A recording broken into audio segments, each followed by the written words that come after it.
Hello, everybody, and welcome. This is Lessons for Full Spectrum Humans. Today is March 27th already, and this is the 14th installment of our 20-part class. Last week, I devoted the entire, not only 2-hour, but extra time to level 1 stuff. And this week, I'm going to devote my entire presentation time to level 2 stuff on the same topic.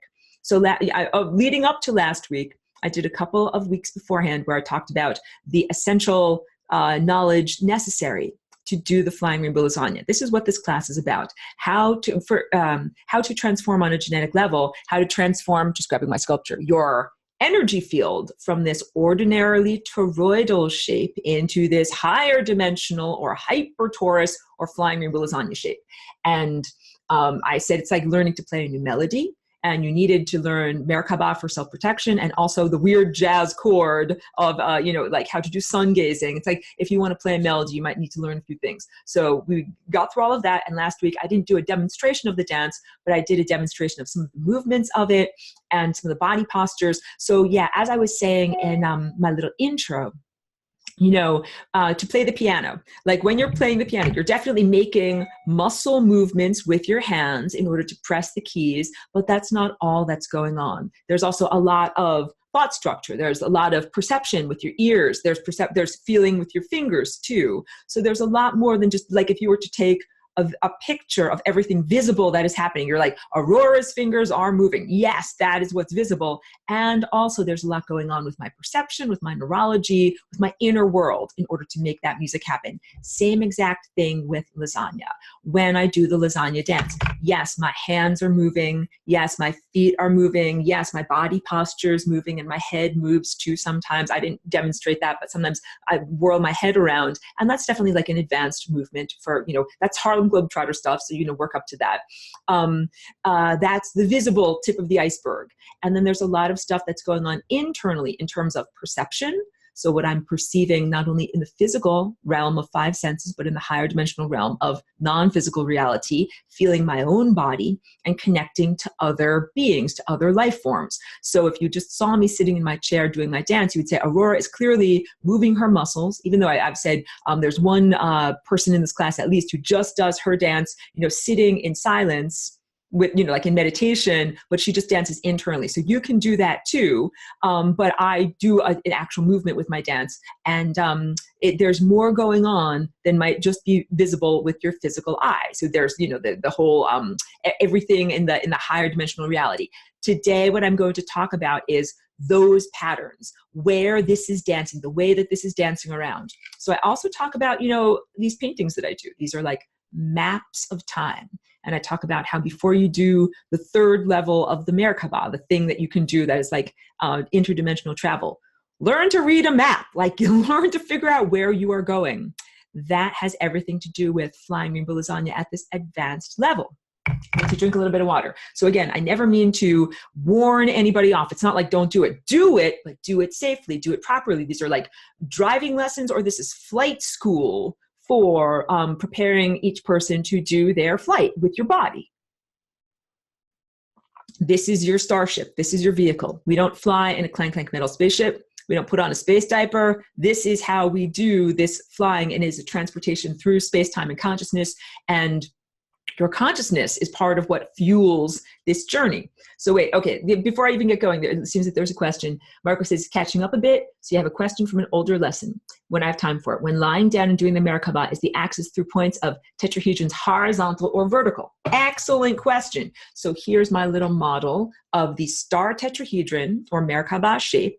And you can imagine that there's like a little person sitting cross-legged with their head pointing up in this way, and their 2 knees over here. That makes sense, definitely. But let's say that if the person is lying down, do we have to make this whole entire structure lie down? You can if you want to, but now we're getting into those subtle areas where you recognize there is a distinction to be made between your physical presence and your non-physical presence. So we all have this. We have a non-physical presence, or a body that we are building.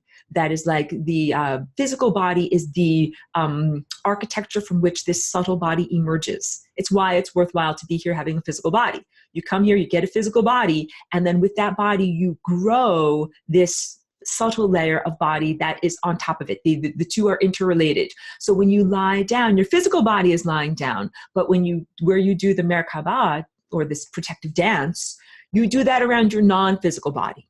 So where is your non-physical body located? It is located in the realm of pure consciousness. And you could call that the astral realm, astral meaning of the stars. The stars are made of pure consciousness, and they inhabit a realm of pure consciousness.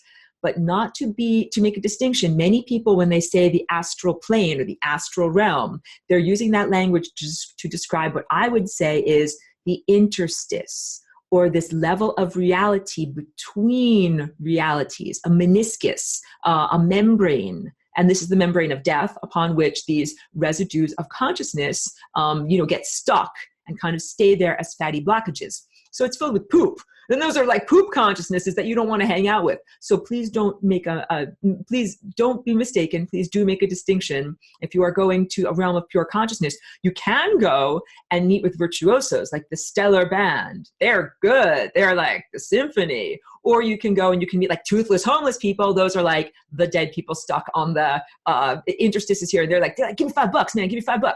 So just going into the realm of pure consciousness, like we got to make a distinction, because not all consciousness is cool. We got to clean things up before everything is cool and then everyone's a virtuoso. So the answer is, yeah, it doesn't matter what position your physical body is in. What matters is the position of your non-physical body. Joelle says, so say that you have an out-of-body experience where you're floating over your body, or you decide to fly up into space and see the planets. That would be the interstices. You're asking really good questions. If you choose to have an out-of-body experience, you go into the world of pure mind. That you are not actually going to a place, to a physical place. You are going into a mind-created realm. So through your objective materialist filter, you might interpret it as, I am flying to Venus. I'm flying to an actual physical planet, or I'm flying through the vacuum of space to Jupiter. However, that is not what you are doing. You are taking a journey of consciousness. So now I hope it's becoming more clear that even the direction from which we are asking our questions is heavily influenced by the objective materialist viewpoint. And that's like the world of the five senses, that we've built our expectation of what is reality according to our five senses of the physicality. But when you get out of your body, you're not in the physicality. So why in the world are you going to be interpreting the non-physical realm through the sensorium that you've built, the expectations you've built based upon your five senses of the physicality? This is what the non-physical realm looks like. And the truth is, I perceive it in a way that is beyond my five senses. So there is going out of your body or going into the astral realm on an abstract level. That is beyond the level, that is when you're going out through this level, not merely through this level. At the level of anthropomorphic interpretation, you're seeing everything through your five senses filter. You're saying, oh, I'm flying like Superman and I'm going to the planet Jupiter. But when you're in abstraction, when you're following this map, the experience of travel is different and the perception is different. So all of this has to do with, there are super cool aliens out there, not the clank clank metal spaceship, evil monster, baby eating aliens. Totally not those guys. There are really cool guys out there, and I'm part of them. And would love to connect and would love to interact more directly. And the challenge is the system of perception that's been created in most humans' minds right now. That's like a barrier of perception, a barrier of not being able to actually see who's out there, a barrier of expectation, a barrier of interpretation. If I present to you a series of waveforms that are just abstract, and through your filter of interpretation, you take those abstractions and you say, I'm looking at a thing. Someone's got goats. This is so funny in the little thumbnails. Someone's outside with their goats. So I'm like, I'm looking at a set of abstract pixels. And I'm, having light enter my retina. And then I'm interpreting all of that as goats. And I'm, there's a lot of the story that you add a lot of flavor to, not just taking the pure abstract information. So that is the challenge. There are these super cool virtuosos who want to speak to each one of us. However, it is a challenge to get through those shields of expectation, of communication, it's basically a culturalization. The cultural filters of trying to speak to the actual consciousness that's you, that's embodied here through your cultural filter.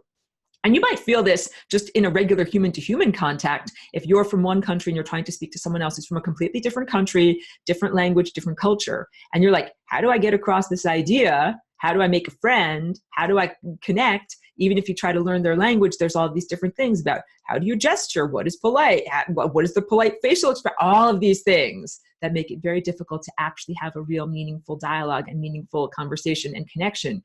This is even exacerbated even more or more deeply felt in an earthling trying to connect with a very cool, non-earthly, maybe possibly disembodied person, and how do you even find the common ground and talk to everybody? So Marco is saying, I'll visualize the tetrahedron with the axis vertical no matter what position my body is in. I think that's effective.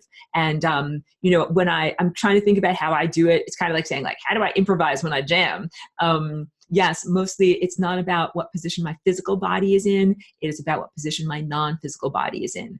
Okay, so wait, now let me get my notes all pulled up. So last week I did all foundation level of Flying Rainbow Lasagna. I'm bringing my notes closer. And this week, I need to drink water. I'm doing advanced understanding of what the Flying Rainbow Lasagna is. So one of the first things that I want to do is talk about that motion of the singularity. To recap for anyone who's just tuning in for the first time, or for everyone who's a total expert at this point, this place where I'm pointing to is the singularity or the convergence point of this sculpture. The sculpture is a representation of timelines that are non-physical and that are moving. This is a static sculpture that is made of physical stuff.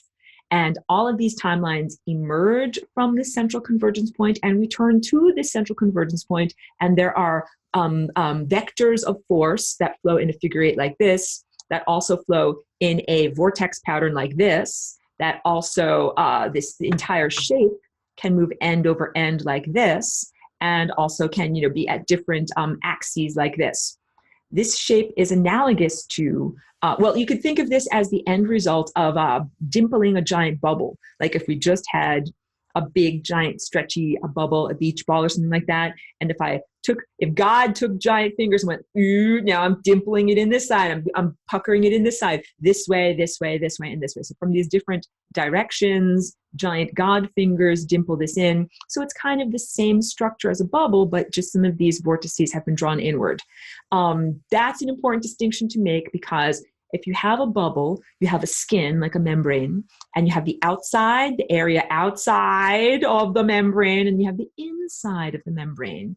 And these two areas are discrete. They do not meet, they do not interact. And even if you dimple in these formations, you still have discrete areas. You still have the outside of the membrane and the inside of the membrane, and those realms do not interact. And in order to have those realms interact, we need to vibrate this entire shape in a higher dimensional reality and make the membranes meet in a different way. So this is similar to, there's a YouTube video called How to Turn a Sphere Inside Out. I can link to it, but it's easily findable. It's a math video, kind of the same idea. These are high-tech math concepts.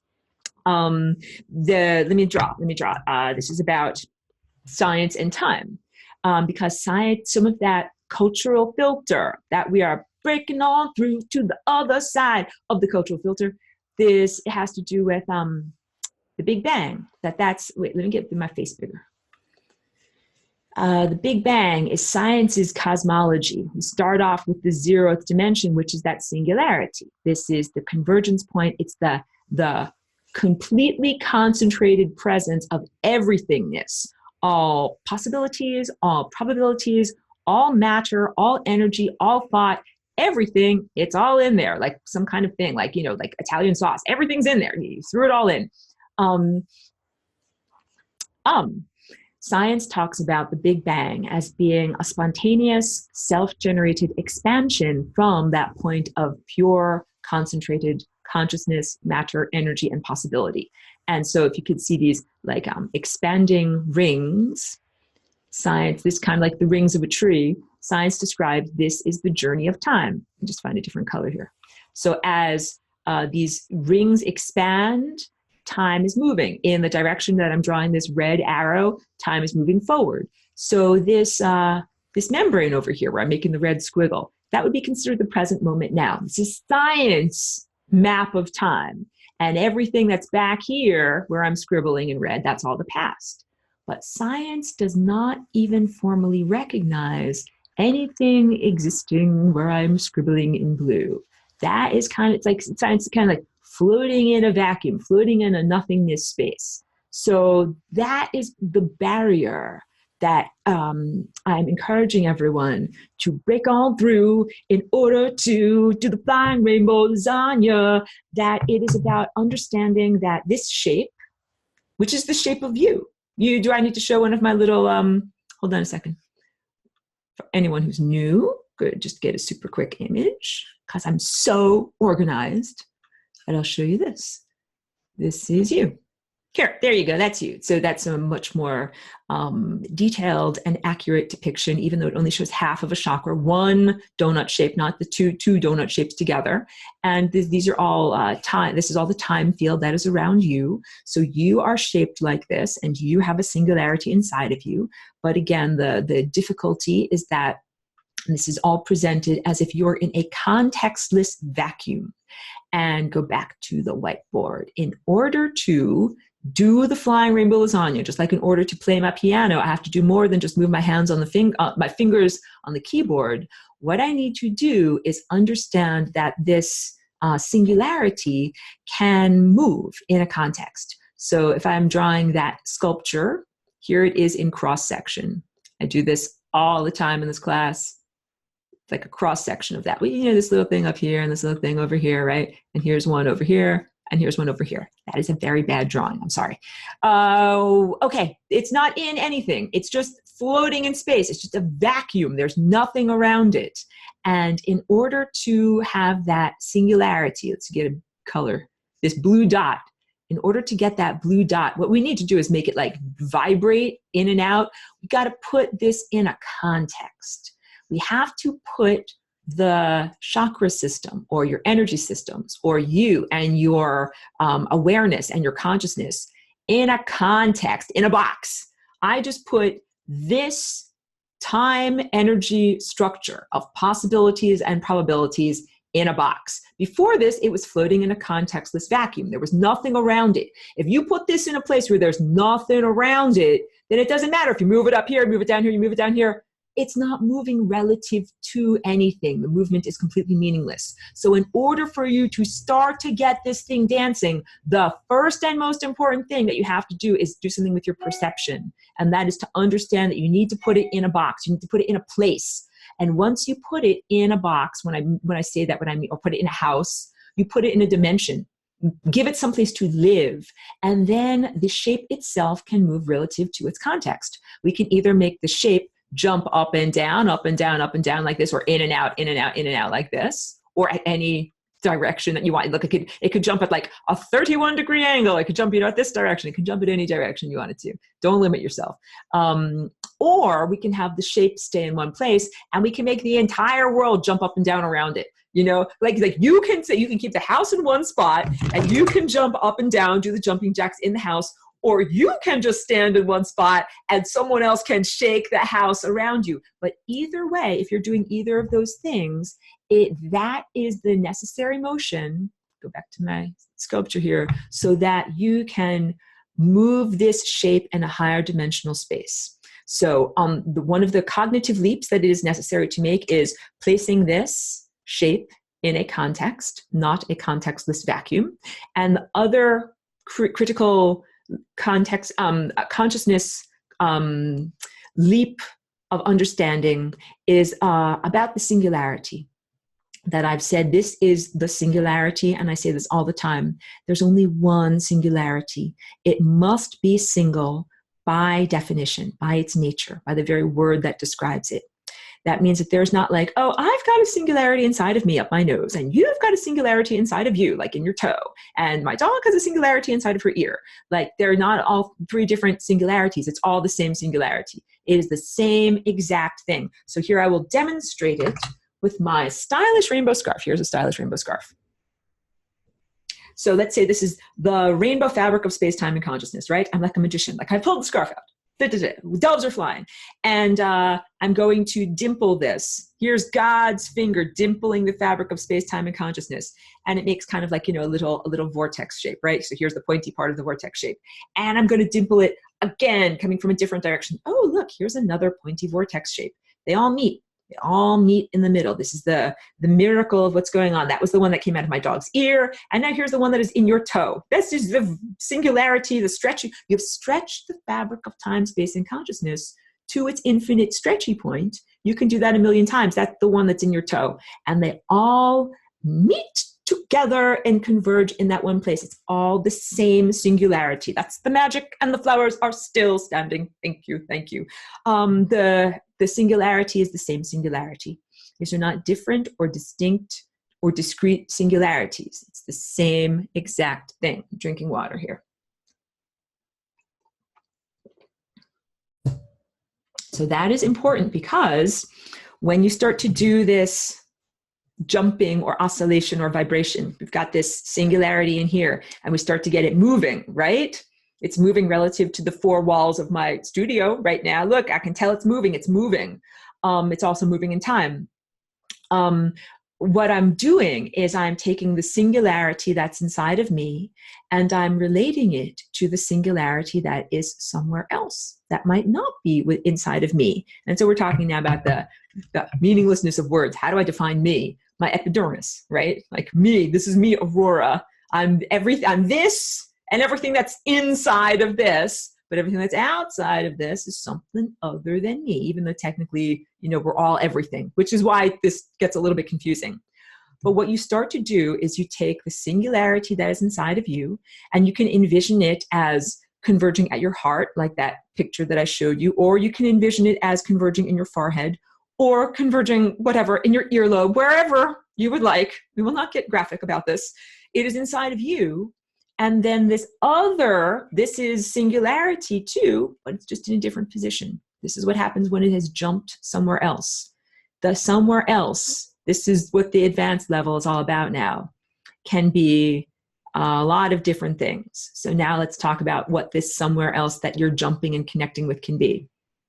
In terms of the present moment now, it can be anything that's either that's on the planet, close to you, or very far away from you. So anything that's like, if this moment is 2:29 p.m., you can jump and connect your singularity with the singularity that's in any other molecule that also exists at 2:29 p.m. It could be here, could be in Australia, it could be in China, it could be on the moon, it could be on the sun, it could be on Jupiter, it could be in a far distant galaxy. That all of those places, all those destinations are available at this moment, and you can jump with all of those destinations. So that's the idea of like saying, okay, blah, blah, blah. There's too much going on in my brain right now.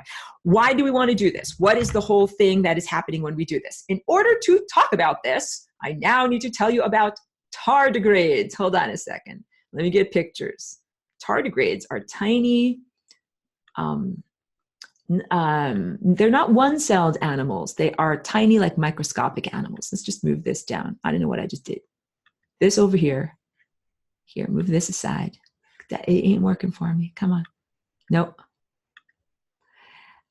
Oh, technology. Okay, guys, hold on a second. We're getting this going. All right, I think I have done this effectively for you. And can someone just make sure to confirm for me in the chat that you can see both of those images easily, that it's not high. I can't always tell how things look on your screen. So just make sure you guys can actually see the two pictures that I just pulled up, because I just had to rearrange it. Good, thank you so much, Robert. Very, very helpful, thank you. Okay, tardigrades. Oh, let's write it out. Can I get the annotation too, or is that asking for too much? It's great. This is working.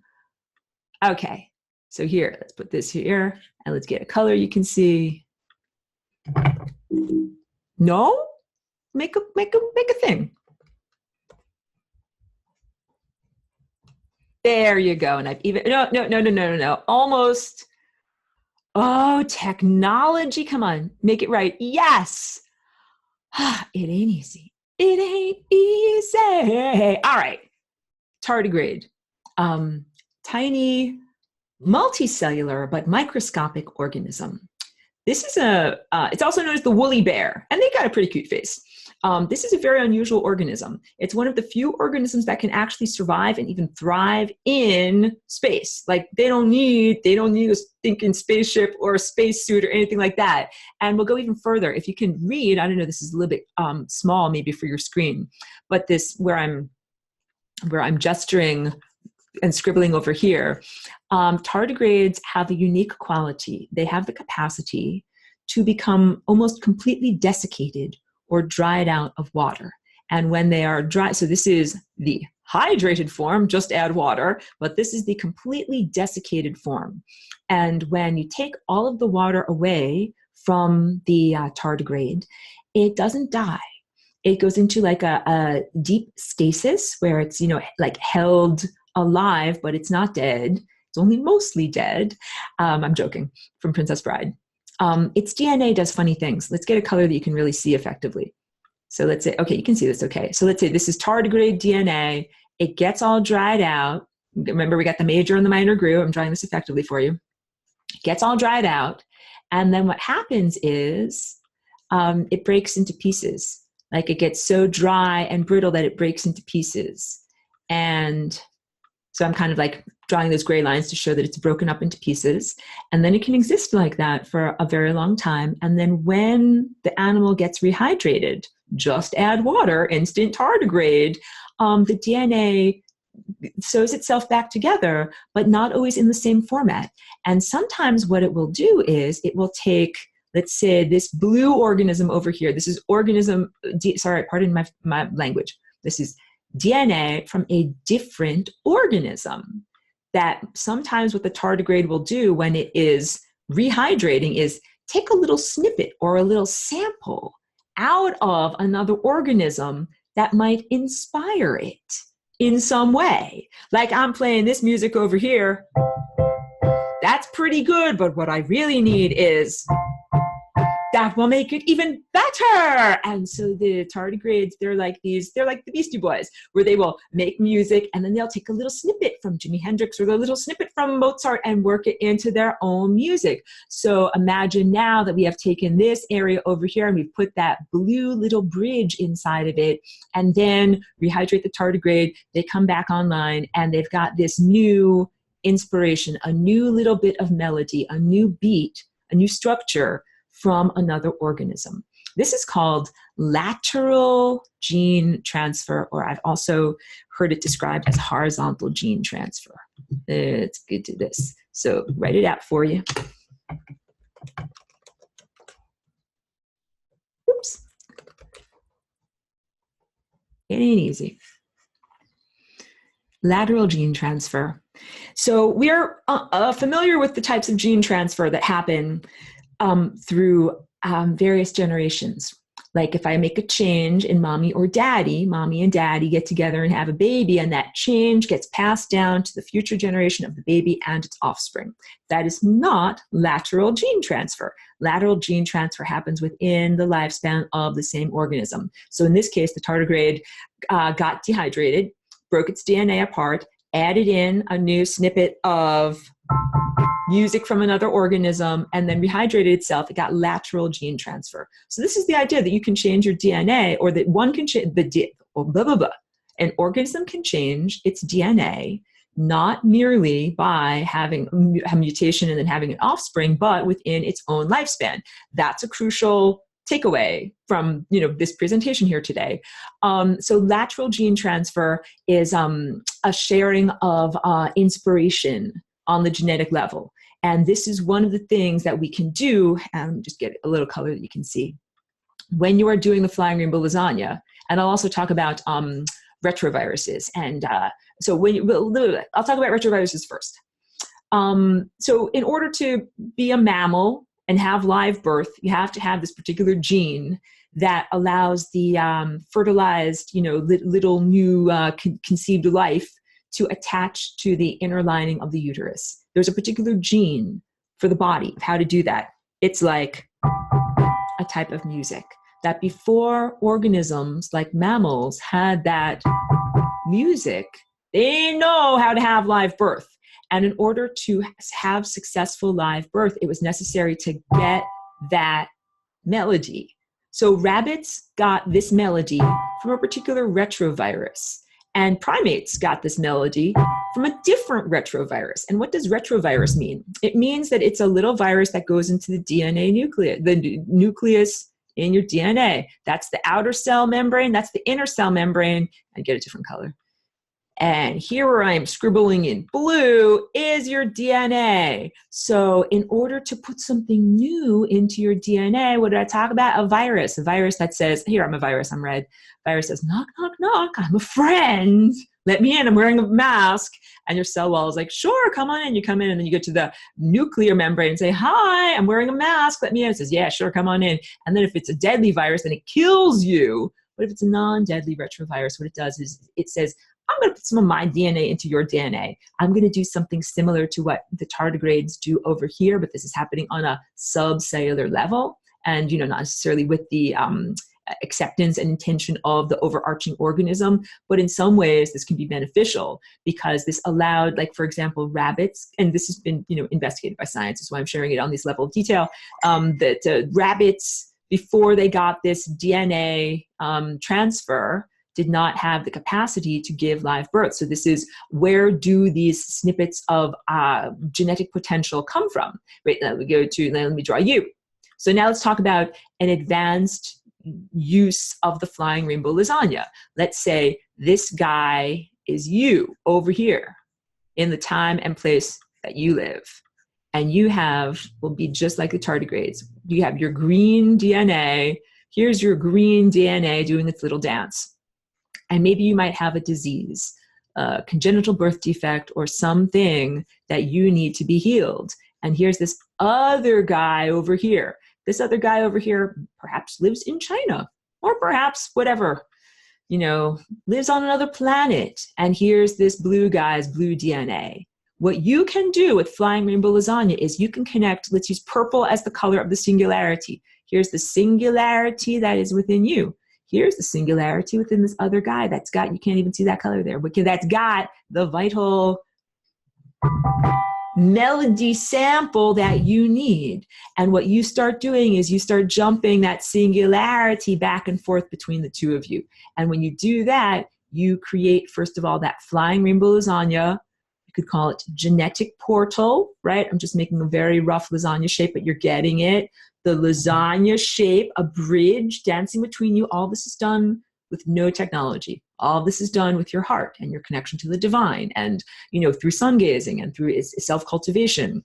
And this is also very similar to, like, Aurora, how do I do this? It is not done with the intellect. It is done with your higher dimensional perception, not merely your objective materialist 5 senses perception.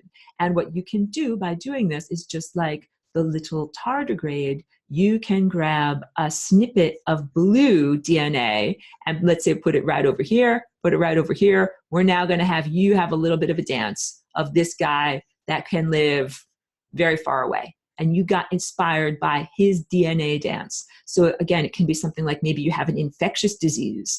I've got the cold, I got the flu. That guy in China has the antibodies to it. You can flying rainbow lasagna with that guy, and you can get antibodies from him. And this is just of the people that all exist, like right now at, I was saying 2:29, time has clearly passed, right now at this moment.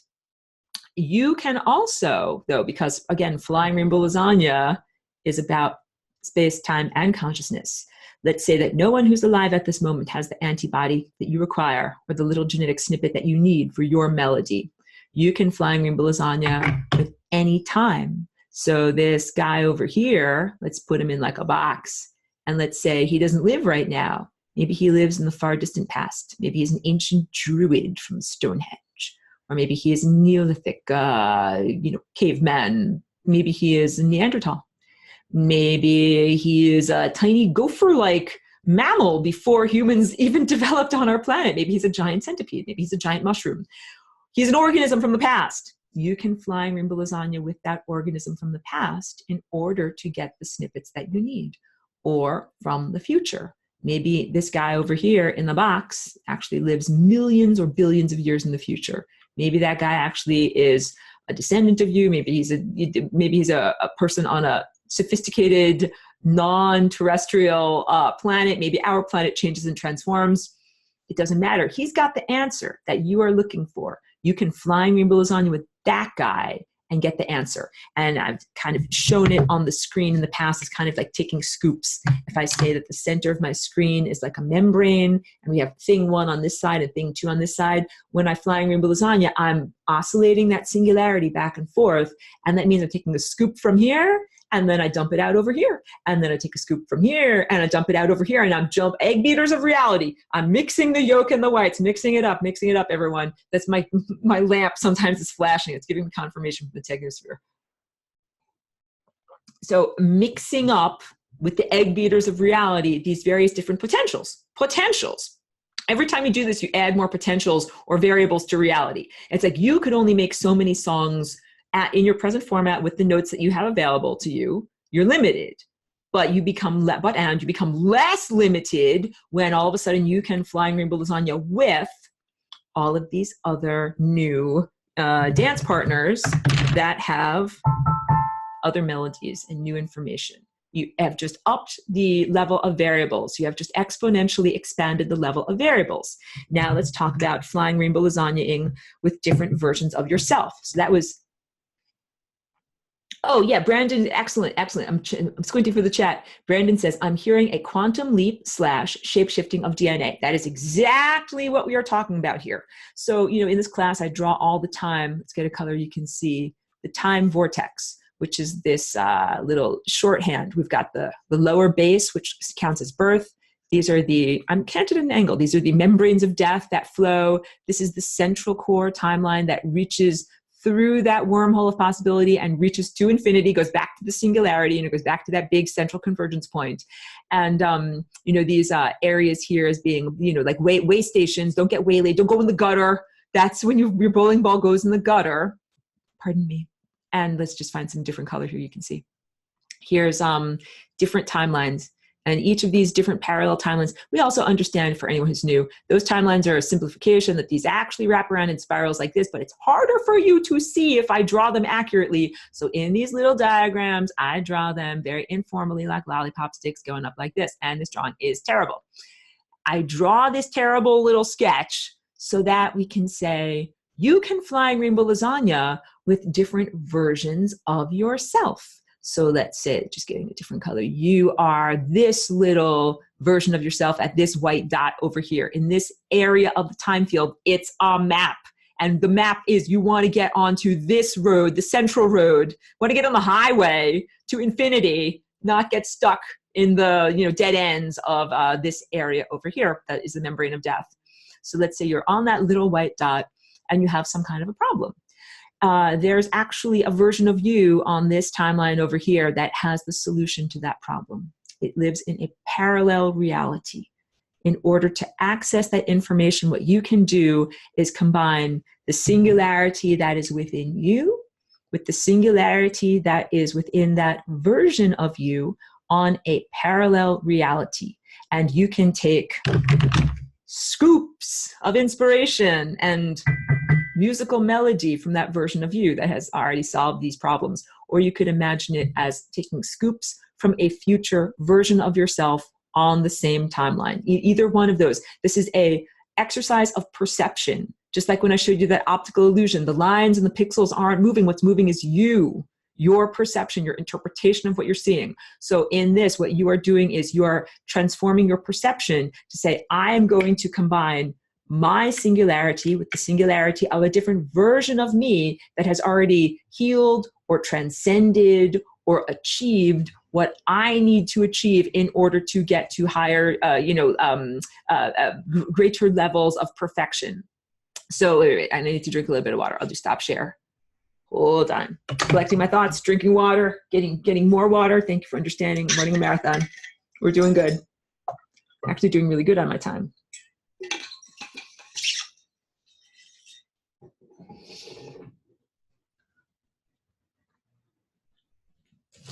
Oh, good. Okay. So a lot of the time when I'm describing this to you, I say to you, hey, this isn't like painting a painting in one day. I don't even know how I paint a painting in one day. It takes me a long time. A painting could take a year. So my way of understanding, the development of a piece is, you start off. For me, I don't do oil painting, but I do, extensive drawing, and then I do layers of paint, and my paint is translucent, layers and layers of paint that bring out the image, the eventual image. And the traditional method of doing an oil painting, you do a sketch or an underpainting with very light lines to kind of lay out things very generally. And then you develop the painting by doing successive layers of clear glazes that bring more like color, more definition, more light, more shadow. Oh my goodness, someone is deciding to join us today. She was like doing a little nap because she's a little tired out because we do a walk in the morning. You want to come on up? You want to come on up and everyone will see you? Come on up. Come on up. We're doing time crystal right now. Okay, she might have to wait a little bit. So, okay, well, wait. Well, I'm talking about the time crystal. We'll return to that. Melissa has a question. She says, would a better version of me on a different line also be practicing FRL? What a wonderful question. Might be or might not be. And it's hard for me to answer for you. So here's one example. A lovely participant in this class named Megan had asked, I hope I'm not sharing too much, it's not personal or whatever, but she had asked about like, hey, is it possible for her to heal something that was like from a birth trauma, like a forceps delivery or something like that? How would she do that? And I said, well, what she would do is kind of connect herself and her singularity with a parallel version of self that did not have that birth trauma. Maybe her mother's pregnancy went differently. Maybe she went to a different hospital. Maybe the timing of the birth was different. Maybe the doctor decided not to use the forceps. But that version of her does not have the injury that this version of her is trying to transcend. And she can take, it's almost like a structure or a template, get a snapshot of how that version of you looks, and then take it back here and apply it to this body. So whatever your challenge is that you are facing, if it's yourself in the future, yes, you might have transcended whatever you need to do by doing flying rainbow lasagna.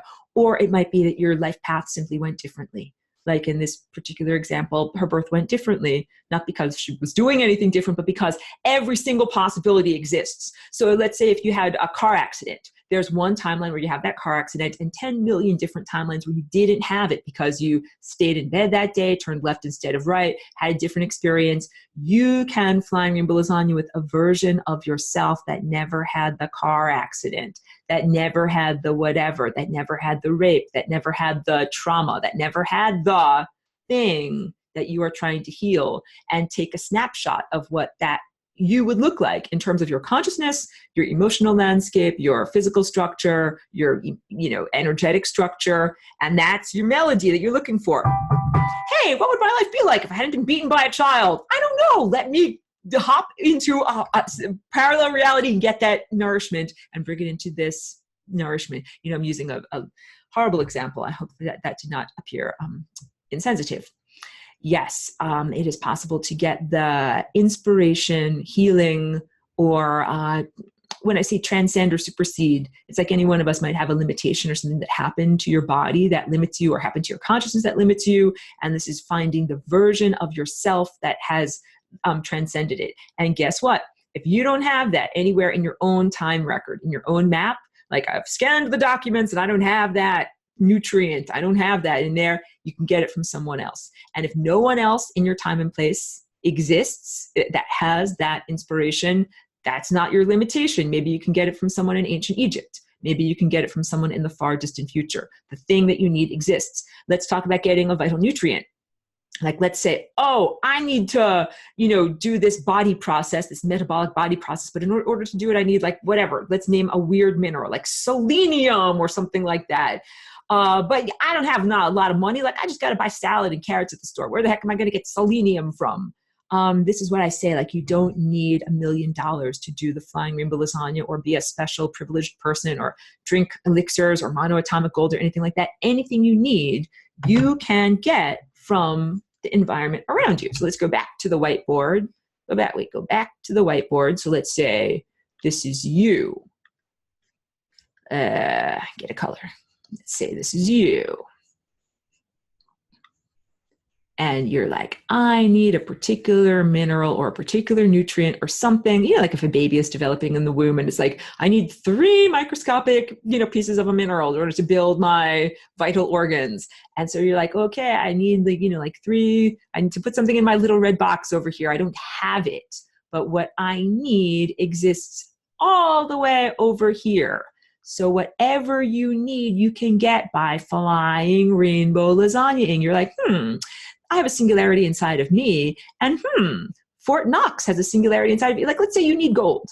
You need gold for your DNA or something like that to do some tiny molecules of gold in your body. You're like, okay, I got to get money. I got to buy something on Amazon. I have to order an elixir. I have to get something from someone. Oh, Justin, good to see you. Thank you so much. Yes, that's exactly right. He's getting to class a little bit late. Welcome. I'm never one of those teachers that's, you know, whatever, snooty about that. I'm happy that you made it. And yes, we are doing accessing through the flying rainbow lasagna, various layers of time. So right now I'm talking about what if you need a particular nutrient and you don't got a lot of money. Get it. You can get it from wherever you need it. So you need gold, you need little microscopic amounts of gold. You can either buy an elixir off of Amazon or, you know, get somebody to make you some kind of thing, or you can flying rainbow lasagna. And here I'm drawing a big giant lasagna between you and Fort Knox, right? And you're like taking molecules of gold. Let's get a different color here. You're taking molecules of gold from over here and bending them into you over here. And that is how you can get all of the things, the stuff that you need for your transformation and nourishment. You're the baby growing in the womb.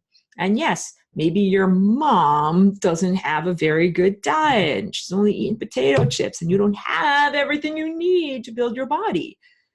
Flying rainbow lasagna, that's what I'm trying to say. So here, you know, we're here in this level of reality. I mean, mostly our food is bereft, not to be depressive or whatever, but most of our food is like not consciously grown, does not have a lot of micronutrients, and does not have a lot of light in it. You know, if you eat a carrot, it's like, might taste like a carrot and have calories, but doesn't have all the everything that it needs in it. Don't panic. You can flying rainbow lasagna in order to get all of the stuff that you need. Let me just see. Apparently Chicky went back off to bed. Okay. Now we're talking about time crystal. So this is interesting because I've heard that the military is interested in investigating time crystals. And there's been some information coming out about scientists successfully sending like a little tiny quantum particle back in time a second, or like a very fraction of an amount of time, a tiny amount, and then back into the present. They're kind of showing you the visible tip of the iceberg. So now let's talk about time crystal. This is the idea of adding multiple aspects over time, just like if you're going to paint a traditional oil painting. So I'll just draw this. It's a lot easier for you. Or like frames from a movie. Clear it all out. Here, frames from a movie. So if we're doing a time crystal, let's say this is my canvas of today, and this is my canvas of tomorrow, and this is my canvas of next year, and these are my many millions of canvases into the future. And this is how it's like doing Photoshop, where you might do, first I'm going to do a little bit of a painting over here like this on one day, and then on the next day I'm going to add in some of this over here, and then the next day I'm going to add in, you know, this one over here, et cetera, et cetera, et cetera. And these are individual discrete slices of a thing that we then layer up together and look at it through down the time tunnel. We're looking down the time tunnel, and you get to see the composite image, the end result of all of these things that are discrete moments add up together. Hey, that sounds exactly like what I've been saying all along with this idea of the time vortex, that this, I'm drawing it in brown, how odd, this time vortex over here, this membrane of death over here, this represents the last moment of your life. So where I'm making this circle, that's because you moved up this timeline, I'm moving up this timeline in this direction, I hit the membrane of death, and this circle is the composite image, the accumulation of all of the things in my life from that moment, from birth to death. So that's like this moment over here plus this, plus this, plus 10 million other moments, like every time you sat around bored in school, plus this, equals the final moment of your life, the big giant dot that I was circling on the membrane of death there. So you could begin to think of your life as like an equation. This plus this plus this plus this moment plus this moment plus this event plus this emotion plus this thought structure equals this position in time. It's a graphic representation of time. Like you are moving through you're moving through the time field. You're actually moving through time. You have a trajectory. You have a vector around this shape. And the time crystal, or this idea of doing the flying rainbow lasagna, is that, okay, now let's draw lasagna down here in these little boxes. Let's say this is the first day that you ever did lasagna. Now, kind of drawing a very, simplified lasagna shape, but you did lasagna there. I should have drawn it like kind of like not that perfect. It's not that perfect. But then the next day you came back and so you just did like 5 minutes of lasagna. Good. That was your first effort. And then you come back the next day and you do more lasagna, but maybe you do more like details on it. So now I'm showing every layer on the lasagna. All right. So you do more details on that day. And then you come back the next day. And maybe the next day you begin to add in other colors. Like, oh, I'm going to add in yellow. You can't see that color. I'm going to add in green. I'm going to start adding in the other colors of the lasagna. And then the next day you add in this. And so it is a cumulative process. Here I'm adding in purple. I'm adding in this. And all of these your efforts add up. So I've been dancing the flying rainbow lasagna consistently for 18 years. I've been here for a long time. Oh my goodness. And I thought that I would be out of here like in a couple of years. But this would all change in a couple of years, like 2003. So yes, it's been a very epic journey.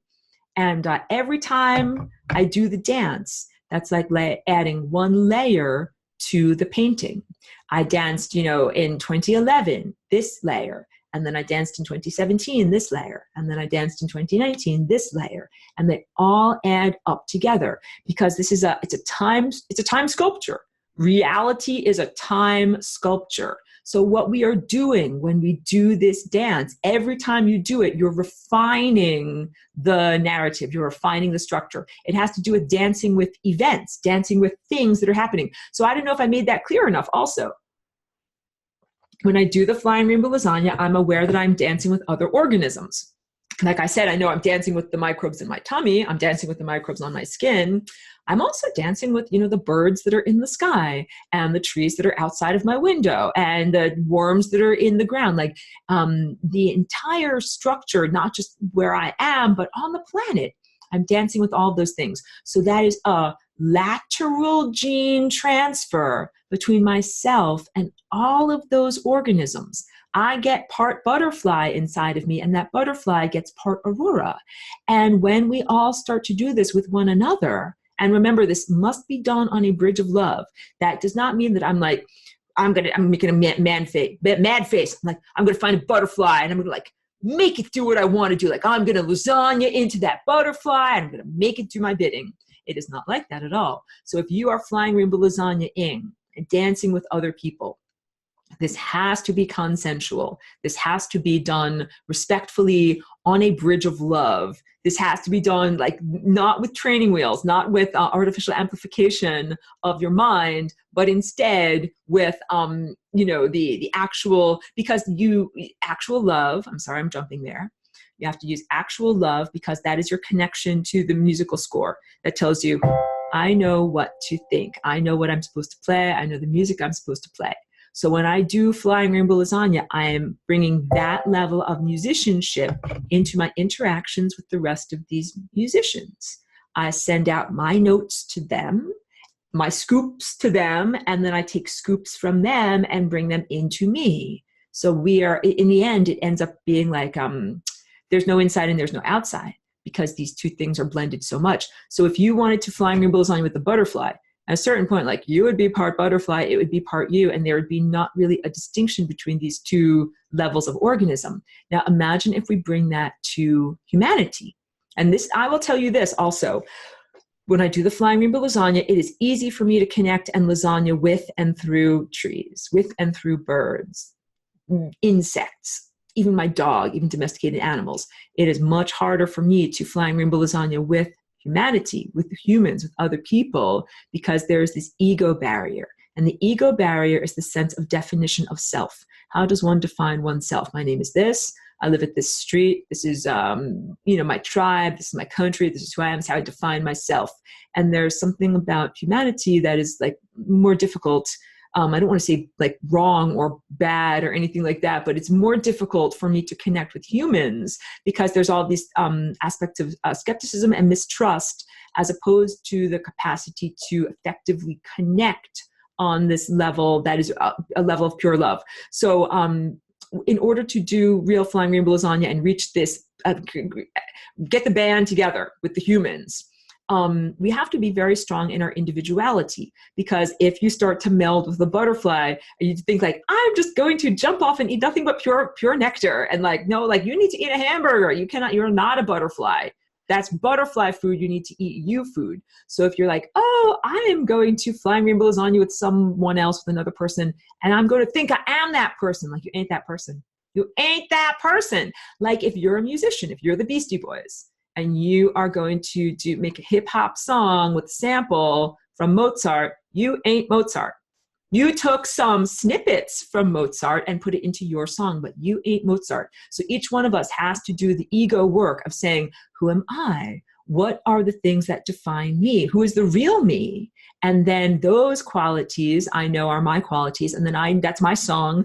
And then I know when I am gathering energy or taking inspiration from someone else and bringing it into me. And you get, just like if you're an artist, you give credit to the things that inspire you. You don't pretend that's your own. So the Beastie Boys say, we're going to give Mozart credit because we took that song from him. So that is the ethical way of doing this. So I might say like, yeah, like I flying rainbow lasagna with John Coltrane so that I can learn more about music. I don't say I am John Coltrane. No, he's himself. I'm Aurora. I learned a lot by listening to his music. I got very inspired by his genetic patterns and the way that he expressed himself. Same thing with Jimi Hendrix. He's one of my favorites. I love listening to his music. I get inspired by his artistry. I don't try to copy him. I don't try to pretend that I am him. I feel like I take a scoop out of Jimi Hendrix and I put it into Aurora. So this is, it has to do with like being happy with yourself. Like I think that's the thing that needs to be healed in the human ego structure in order for us to do this effectively. Many people don't like themselves. They don't like their own stuff and what they have going on. So they would like to take the credit of being a Mozart or a Hendrix or whatever and say, yes, I'm that genius. If you feel like you are a wonderful, valuable, fantastic virtuoso and a genius in your own right, you don't have to say, oh yes, that Mozart riff came from it. You don't have to do that because you take credit for the things that you do. So that is my approach. All of this time structure stuff, that was written by a different virtuoso than me. I learned it and I share it with you. This is my thing. I invented flying rainbow lasagna. So the stuff that I invented, I happily take credit for. I happily share that and attribute that to myself. The stuff that has come from the cosmos or from the divine or inspiration that came from other people, I clearly label that comes from that. And that's called having a healthy ego. Like having a healthy ego means that you know who you are and you know that you're great. You know when you're wrong and you say, I was wrong. And you know when you did something great, you say, yes, I did something great. I ran a 100-mile marathon. Like that is having a healthy ego. So yeah, I have many fewer barriers connecting with the tree. And the tree doesn't seem to have so much of an issue of like, are you going to be more famous than me? Do you have more money than me? Like there's not that level of thing there. So I hope that I'm stumbling over my words in order to try to describe this, that it is possible to connect into this flying rainbow lasagna dance party with all these other wonderful humans along with the planet and all these other organisms. However, we need some ego healing so that everybody, if you feel super fantastic about yourself and you feel like you love yourself and you are a beautiful person and you have goodness inside of you, you're happy to take credit for your unique qualities and give credit to the people that you've taken from and that have inspired you. Like saying, these are my musical inspirations, or these are my teachers, or these are the spiritual aspirants that inspired me on my path, or anything like that. Okay, Justin is saying, as newborns, much closer to lasagna, connecting trees, birds completely. I'm happy you said that, Justin. Thank you, because that gives me an opportunity to say, I love to connect with little children and babies. Like, children under the age of 3 or 4, they haven't yet developed that very hard shell of the ego. They're still developing their sense of self. They're still developing a distinction between self and environment, between self and family, between self and other people, even between self and organisms. It's so much easier for me to connect with, in terms of lasagna, little tiny kids. And I did a lot of work being a professional babysitter and a live-in nanny. Most of that was more than 10 years ago. Some of these kids are going to college already. I won't say I feel old. I will say time is passing. But yes, I had a wonderful time connecting with these little young people. I don't condescend to them at all, and they didn't have the same ego barriers. So one thing that's really cool is the past couple of days, or a week or so, it's just been happening. These kids keep recognizing me in the park, like, mostly little toddlers, so mostly like 2 and under. And because I walk with my dog in the park all the time, and kids are at the playground or whatever, very consistently, like the past week or so, these little kids that aren't even verbal yet, they see me and they're waving. This one little girl saw me and she waved and she kept pointing to her heart and then waving back to me. And like we were too far apart to really, whatever. And they walk all over there and connect and everything. But, I was sending her love from like their little baby lasagnas. The kids that are coming to this planet right now are like tiny little virtuosos. It's wonderful. It is wonderful to see. Yes. So very, very exciting. Easier in many ways for me to connect with them, and very, very joyous too. Like little kids are awesome. They're great dance partners. They're very joyous players in the music that they make. Okay, guys, let's talk chemistry. Let's talk about covalent bonding over time. Dun, dun, dun, dun, dun. Because this is like along the same lines of the time crystal. It involves some of the language of science, but I'm not a scientist, but this is the idea of how to get even more complex. This is the advanced presentation of all the stuff that you can do with lasagna. So to recap, because I just spent an hour, and I know I'm doing even more, and I'll get into more questions too. You can flying rainbow lasagna with a different version of yourself on a neighboring timeline for inspiration, for healing, for transcendence of difficulties. You can flying rainbow lasagna with a different version of yourself from the future. Like if you're like, how am I going to get out of this mess? I don't know. I will flying rainbow lasagna with my future self that has already done it. And by doing so, that's how I'll get the information. Like that can be very effective too. You can flying rainbow lasagna with any other person or organism that might have a crucial snippet of genetic melody that you need, in the sense that a tardigrade does lateral gene transfer, often gaining inspiration from other organisms within the same lifetime, as opposed to having a mutation that is passed down over time. Now let's talk about molecular structure, because mostly what I was talking about there is biological, like macroscopic biological organizational structure, and also consciousness structure. But now let's talk about actual like atoms and molecular structure. So first, covalent bonding. This is like, oh no, Roar, like some teacher said that to me in science class and it's very boring and I don't want to hear it. Like, don't worry, everybody, this is going to be super fun and cool. I just got to clear things up. Clear. Clear all my drawings. Clear all my drawings. And now here is a pen that I can write. Annotate. Good. It's working. Let's draw. These are nuclei of atoms, and these are various different atoms. So atoms have electron shells, and this diagram that I'm drawing looks almost exactly like science's conception of the Big Bang. Isn't that amazing? A central convergence point, or the nucleus, and then these different concentric rings that are outside of it. So these different electron shells represent different levels of excitement, or levels of energy ingestion or availability that the atoms have available to them. Different elements on the periodic table have different numbers of shells. Some of them have only one shell, some of them have a whole lot of shells, and these shells are occupied by electrons. So here in the nucleus of the atom, you have different subatomic particles. Then you have here rotating around in the outer shells. So the outer shells, what you have are the electrons. And the outer shell of the electron is supposed to have a certain number of little the outer shell of the atom. Sorry if my words didn't say the right thing. This level is supposed to have a certain number of atoms in it. So, sorry, electrons in it. Let's start it one more time. This outer shell of the atom is supposed to have a certain number of electrons in it. So let's say it's got 4 places where electrons can be, 4 like empty puzzle places, 4 parking spaces. There are 4 parking spaces. And let's get a color. When it's all full, then that atom is called a noble gas. It means it ain't getting married. It ain't getting married. It's full. It doesn't have an open parking space to be able to bond with another atom. It's full. Now let's draw covalent bonding. So that's what I just drew over here. This is an example of what is known as a noble gas, that those elements on the periodic table have full parking lots. They don't have any room. They are not looking for a romantic partner. They don't have room for a romantic partner. There is no parking space in their condominium for their romantic partner to come over. So they just got to live on their own. But they're very happy on their own because they got everything filled up. So this guy that I just drew over here, this atom, is not like one of those noble gases. Look, it doesn't have anything parked right there. It's got an empty spot.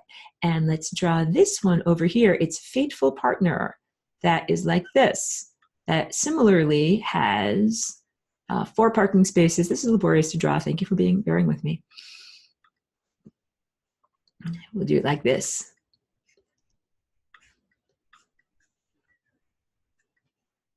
Okay. So this one over here also has only 3 parking spaces full and needs to somehow fill up its final parking space. It's got an area of potential that is not completely fulfilled. So covalent bonding is what happens when you have one electron from this. It's an orbit that orbits into this neighboring atom's orbit. They actually make kind of like a figure 8. They actually kind of orbit together like this. It's very fascinating to see. And then they become bonded. This is called covalent bonding. Should I write it out? We'll write it out.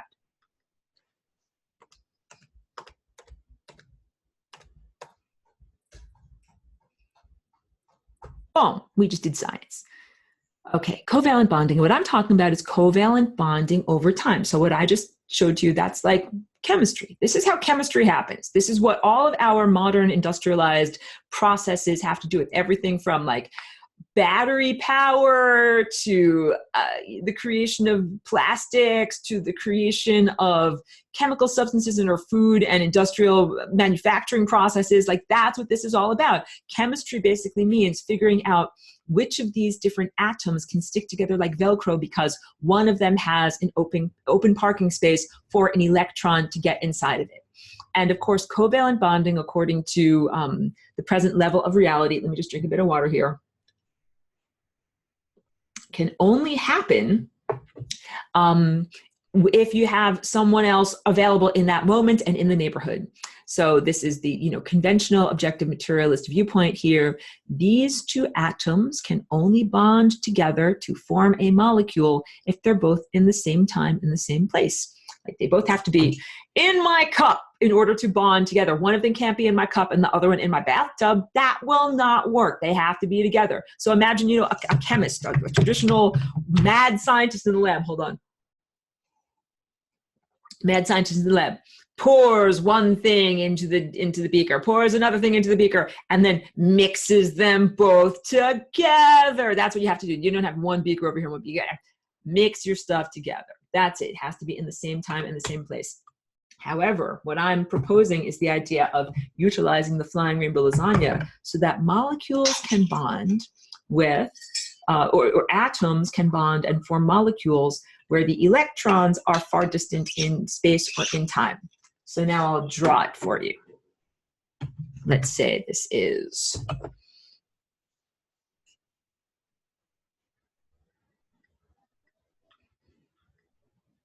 go back. Boom. Let's draw one that's far away in space and time. Let's say that this little atom over here lives all the way across the room or across the world, not just in my bathtub and a bathtub in China. And it's also got the 4 little parking spaces, and it's also only got 3 molecules filled up. Boom, boom, boom. So let's say this line represents, like a lot of space. It's far away. But if we flying rainbow lasagna, what we can do is we can take this little guy over here and jump him over to here and make him go in that parking space. And it makes the flying rainbow lasagna shape, that portal shape in between those two things. So we're going into the lasagna shape like that. And this is possible because there's a singularity inside of this electron, and there's a singularity inside of this electron. And that is the same exact singularity that is able to jump back and forth between those two places so quickly through like a bridge of time that it is as if it is in two places at the same time. So that's that crucial consciousness bridge or bridge of perception or thought structure that you need to embody in order to do this type of thing. We have an empty spot over here. We have a thing that we need over here. And I'm going to hop over to this side, take a scoop of electrons, and then hop over to this side and deposit it back.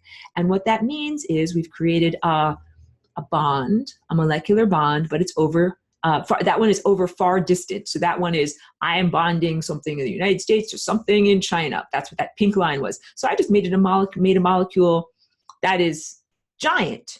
It's the size of whatever, thousands of miles from the United States all the way over to China. Now let's imagine doing it through time. Now let's say, imagine that this molecule, that this atom that is being bonded in this molecular bonding structure exists in the far distant past or in the far, far future. Now we are connecting these two atoms that are not only distant in space, they're distant in time. And we are able to create this flying rainbow lasagna bridge, or folding, where's my magic scarf? Folding the fabric of nothing on my sleeve, no doves. Folding the fabric of time, space, and consciousness closer together in order to create that molecular bond. This means we are making a new form of matter that has never been made before. And I'll go back to my face. When I talk about flying rainbow lasagna, I often describe this as what happens when you combine together the realm of spirit or pure consciousness or pure energy with the realm of matter, right? That Einstein's equation tells us E, which is energy is on one side of the equation of the membrane, and matter, mc squared, is on the other side of the equation. And that these two things, energy and matter, are constantly in dualistic opposition, and that there's a balance. And that's also what much of our chemistry and industrial processes, all of that is based upon. The idea of taking energy that is intangible and non-physical and storing it as some kind of physicality, like storing it, like I said, as a battery, as storing it as chemical potential, storing it as dynamite. That's a good example. Like, we're going to take this energy, we're going to make it into like this matter that if you add a match, it can then release a lot of energy, and various, you understand the interplay. How about gasoline? We're going to take gasoline is a lot of solidified energy, and we're going to figure out a way to add a match and turn it into energy. Matter being liberated into energy, and energy being solidified by matter in constant dualistic opposition. But what happens if you take both of those things and you combine them together? Then we get a new state of matter, a new experience of matter, a new type of matter. This type of matter is a matter that is inherently imbued with, or intertwined with, or combined with thought, energy, consciousness, intangible, the non-physical. So up until this point, objective materialism tells us a thing is just a thing. This is recap from this class. Sir Isaac Newton, who is one of the inceptors of our sense of objective materialism. He came along in the 1600s. He came out of the time when there was literally an inquisition from the church, where a person could be like, I accuse you of being a witch. It'd be like, burn her, burn them all, auto de fe. And that's like, it was based in superstition. It was not based in perception. And Newton gave everyone a leg up because he said, hey, let's just focus on what we can all see with our five senses. Let's not look at ghosts or witches or fairy tales or anything like that. Let's just focus on, and that's science, and that's physics, the rules of the physical world, and based on the perception of our five senses. And that was good, because then you couldn't be like, Bernard is a witch. But wait. Did you see something? Did you feel something? Did you sense something with your fingertips? Show me what you sensed, and then we can determine if this is true or not. That is definitely effective. But clearly that's only a very limited slice of reality of what is going on. Let me drink and collect my thoughts. That objective materialist viewpoint is the cultural filter that I'm trying to break on through to the other side in order to help everyone be able to do lasagna. Part of the objective materialist viewpoint that is taught in schools and universities and inculcated in our world is the idea that stuff is just stuff. It's good that we got out of the Inquisition. I'm happy about that. I don't want everyone to be just like burned on baseless accusations.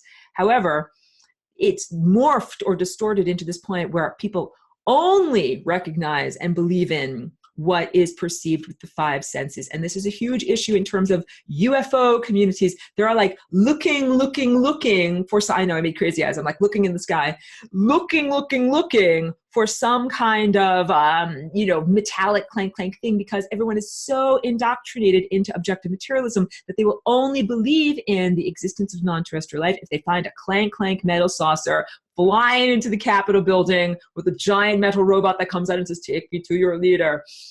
So the idea of more subtle perception not being recognized in terms of a search for intelligent life in the cosmos. However, in order to find the really intelligent life, that's what you got to do. You got to level up your perception in order to perceive beyond merely the five senses. That's what I call activating the higher consciousness or the higher faculties. Everything that is balanced upon your tone. Where's my tone? Your tone of love.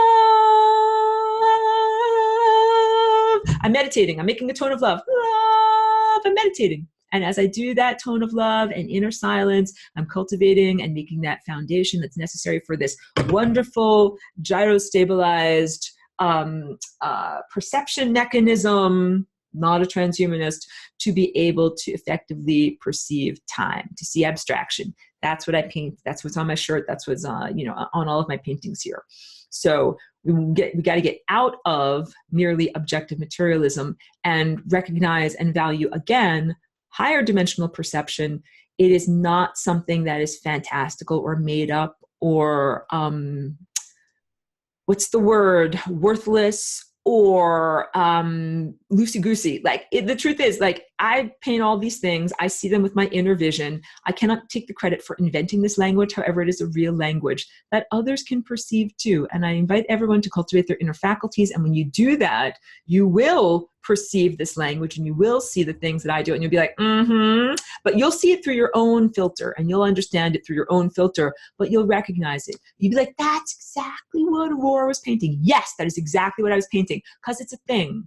I see a thing that actually exists and I put it through my artistic filter and I try to be as accurate as I can, but I make some artistic choices. When you see that thing that exists, you'll see it, recognize it, hopefully from my paintings, and then you'll express it through your own filter, which could be art, could be music, could be movement, could be healing, could be anything. I'm not going to limit you by the things that I'm aware of. So objective materialism is only part of the viewpoint of reality. And it tells us that objects are dead. It tells us this is just a stupid piece of plastic. That's just a stupid table over there. That's just a stupid wall. That's just your stupid shirt. That's just your stupid lamp. That's not what's really going on. It was effective for us to go through that level of understanding because it helped to kind of cut the chatter. However, that's not just stupid plastic. That's not just a stupid wall, and that's not just a stupid chair. These are all fabrications out of our mind and projections out of our imagination.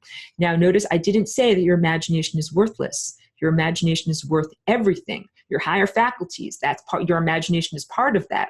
Your capacity to imagine or envision something that is not physically present is part of the creative process. So that imagination and projection is a very real part of reality creation. When I talk about the flying rainbow lasagna, I talk about the combination of spirit and matter.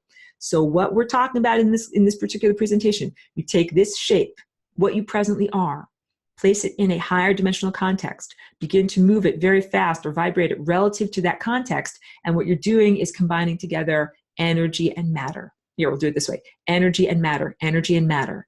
And all the stuff that you used to look at as just a dead lump of nothing becomes an alive lump of something that responds to your mind. And that does mean that you become much more responsible and much more powerful in terms of having matter respond directly to you. So this thing, it's just a thing, it just sits there. Doesn't just sit there, it acts, it behaves. And once we begin to do this flying rainbow lasagna with our environment, the behavior is dependent upon our internal state. So as you do, this is advanced level stuff, flying rainbow lasagna, covalent bonding across time, you can create a new form of matter in your body. Like, what matter are you doing this with, guys? What do I say all the time in this class? That the only thing that you really own is your body. Like, I don't own my shirt. Like, I don't own this. This is not me. This is not me. This is me. My hair is me. My teeth are me. My face is me. This is the matter that responds directly to consciousness.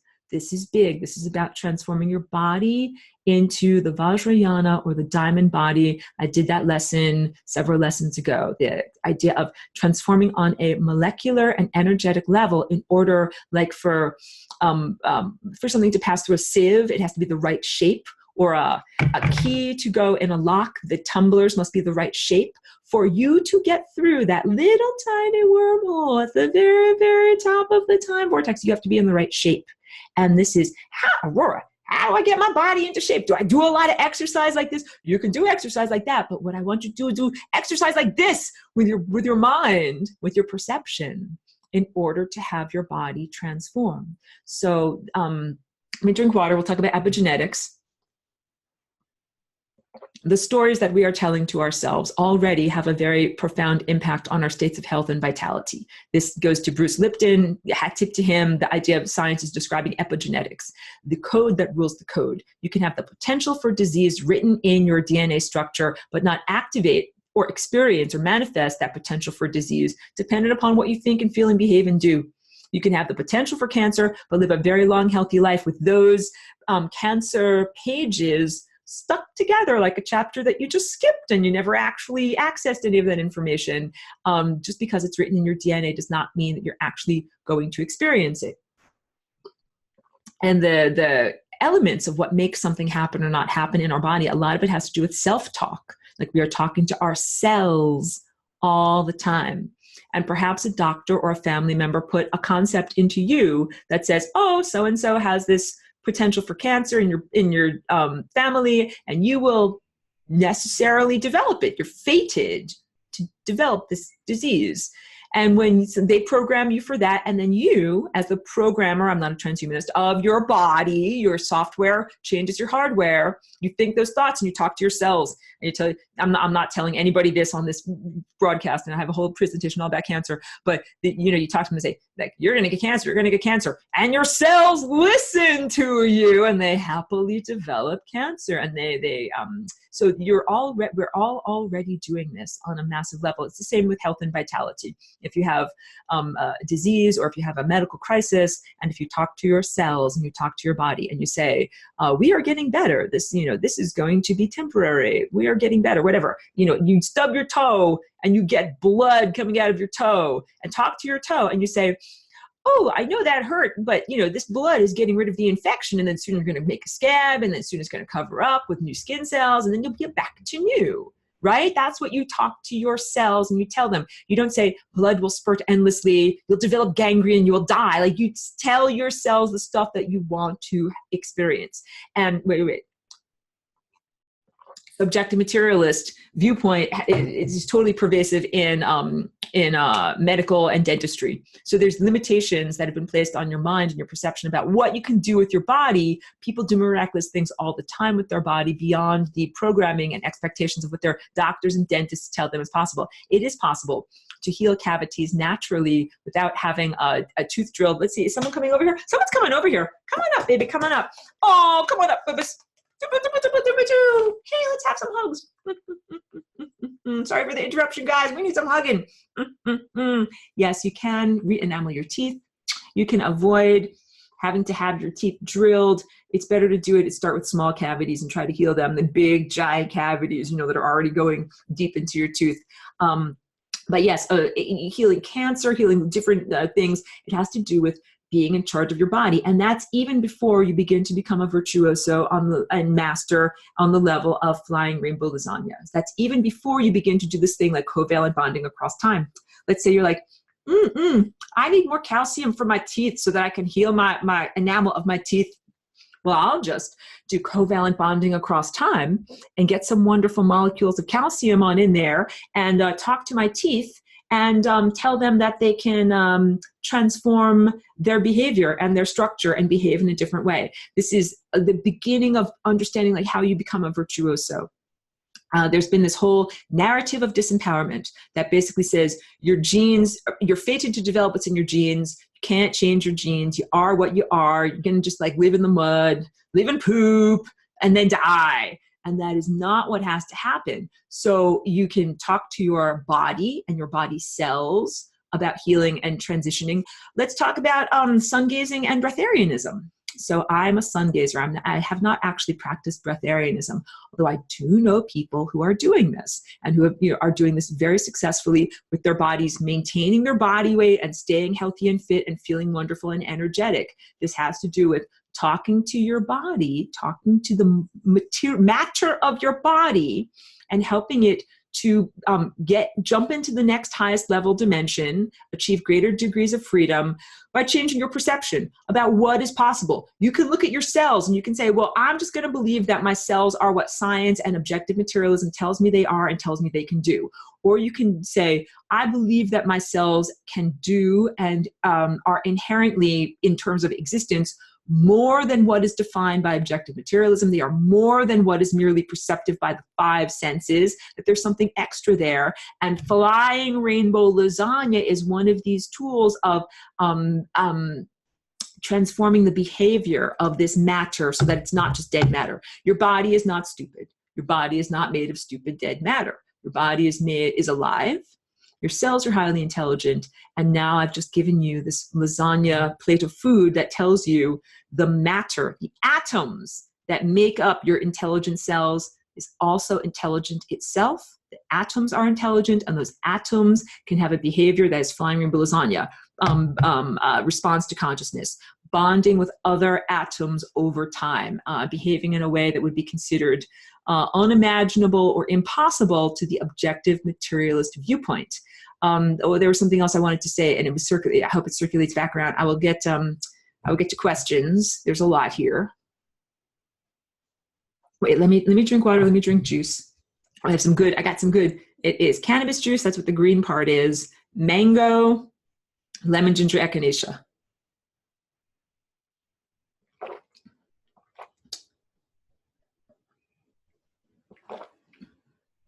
So we have your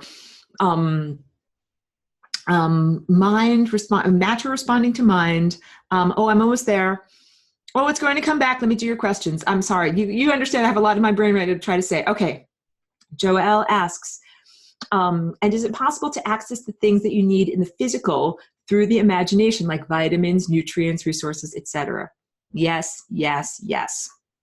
That's the transition to becoming purely a sun gazer or a breatharian.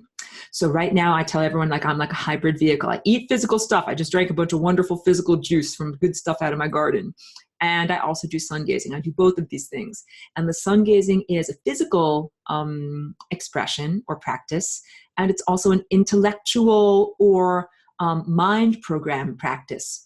Because again, I had to have the understanding when I'm doing this with the sun, I'm actually getting energy, and that energy is like a type of food that is actually feeding my cellular structure.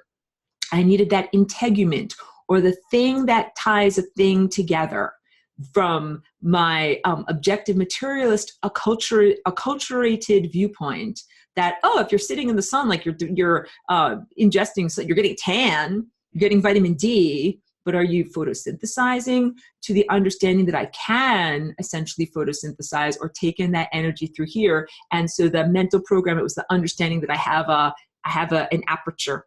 I have an actual, like an elephant's trunk. I have a way to get to the water to kind of you know, like bring it up my elephant's trunk, bring it up my nose into my brain. That was the thing. So when you're just sitting out in the sun, like, yes, everyone gets tan when they go on vacation in the sun. That's different than sun gazing. The mental program is, or the understanding program is, that I have a thing that actually reaches out, that is like a tongue that can taste the sun, that can connect with the sun and bring that energy directly into me, bypassing my mouth and bypassing my digestive tract.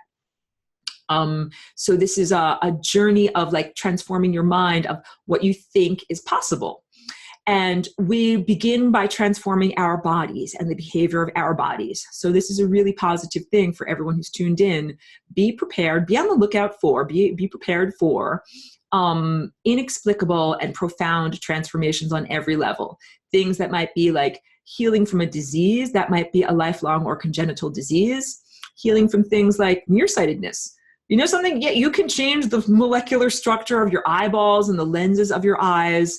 That science says that ain't possible. That is totally possible. Changing tooth structure, changing bone structure. Science would not say that is possible. Yes, you can absolutely change. And none of this is for stupid or capricious reasons. You can't be like, oh, I want to look like Audrey Hepburn, so I'm going to flying rainbow lasagna my face to change my bone structure. No, that is not. That's like, you know, twisted, poopy ego stuff. Because why don't you like your face? What's wrong with your face? But if you like had some kind of an accident that mushed in half of your face so that you couldn't like use your face effectively or speak or see, that's something that's worth healing. So I know a lot of people that have stuff like this. You know, they might have like a blocked up sinus on one side, or, you know, some kind of mandible TMJ, whatever it is. That's the part of your face that you want to fix. But don't just say like, oh, like, I don't like my nose. I don't like my eyebrows. I don't like my whatever. That's stupid. That's cultural stuff. That's like cultural beauty standards. This is not about just conforming to cultural beauty standards. When you are truly healthy and at your, you know, best potential, that is beauty. You will be the most beautiful version of you, and you will be completely beautiful. And, you know, I use dogs a lot as an example. You can tell I love dogs at this point because I have my own right here. And it's not a question of like changing a little tiny Chihuahua and turning it into a big giant German Shepherd. No, if you love and accept, you love and accept each one of these very divergent dogs for what it is.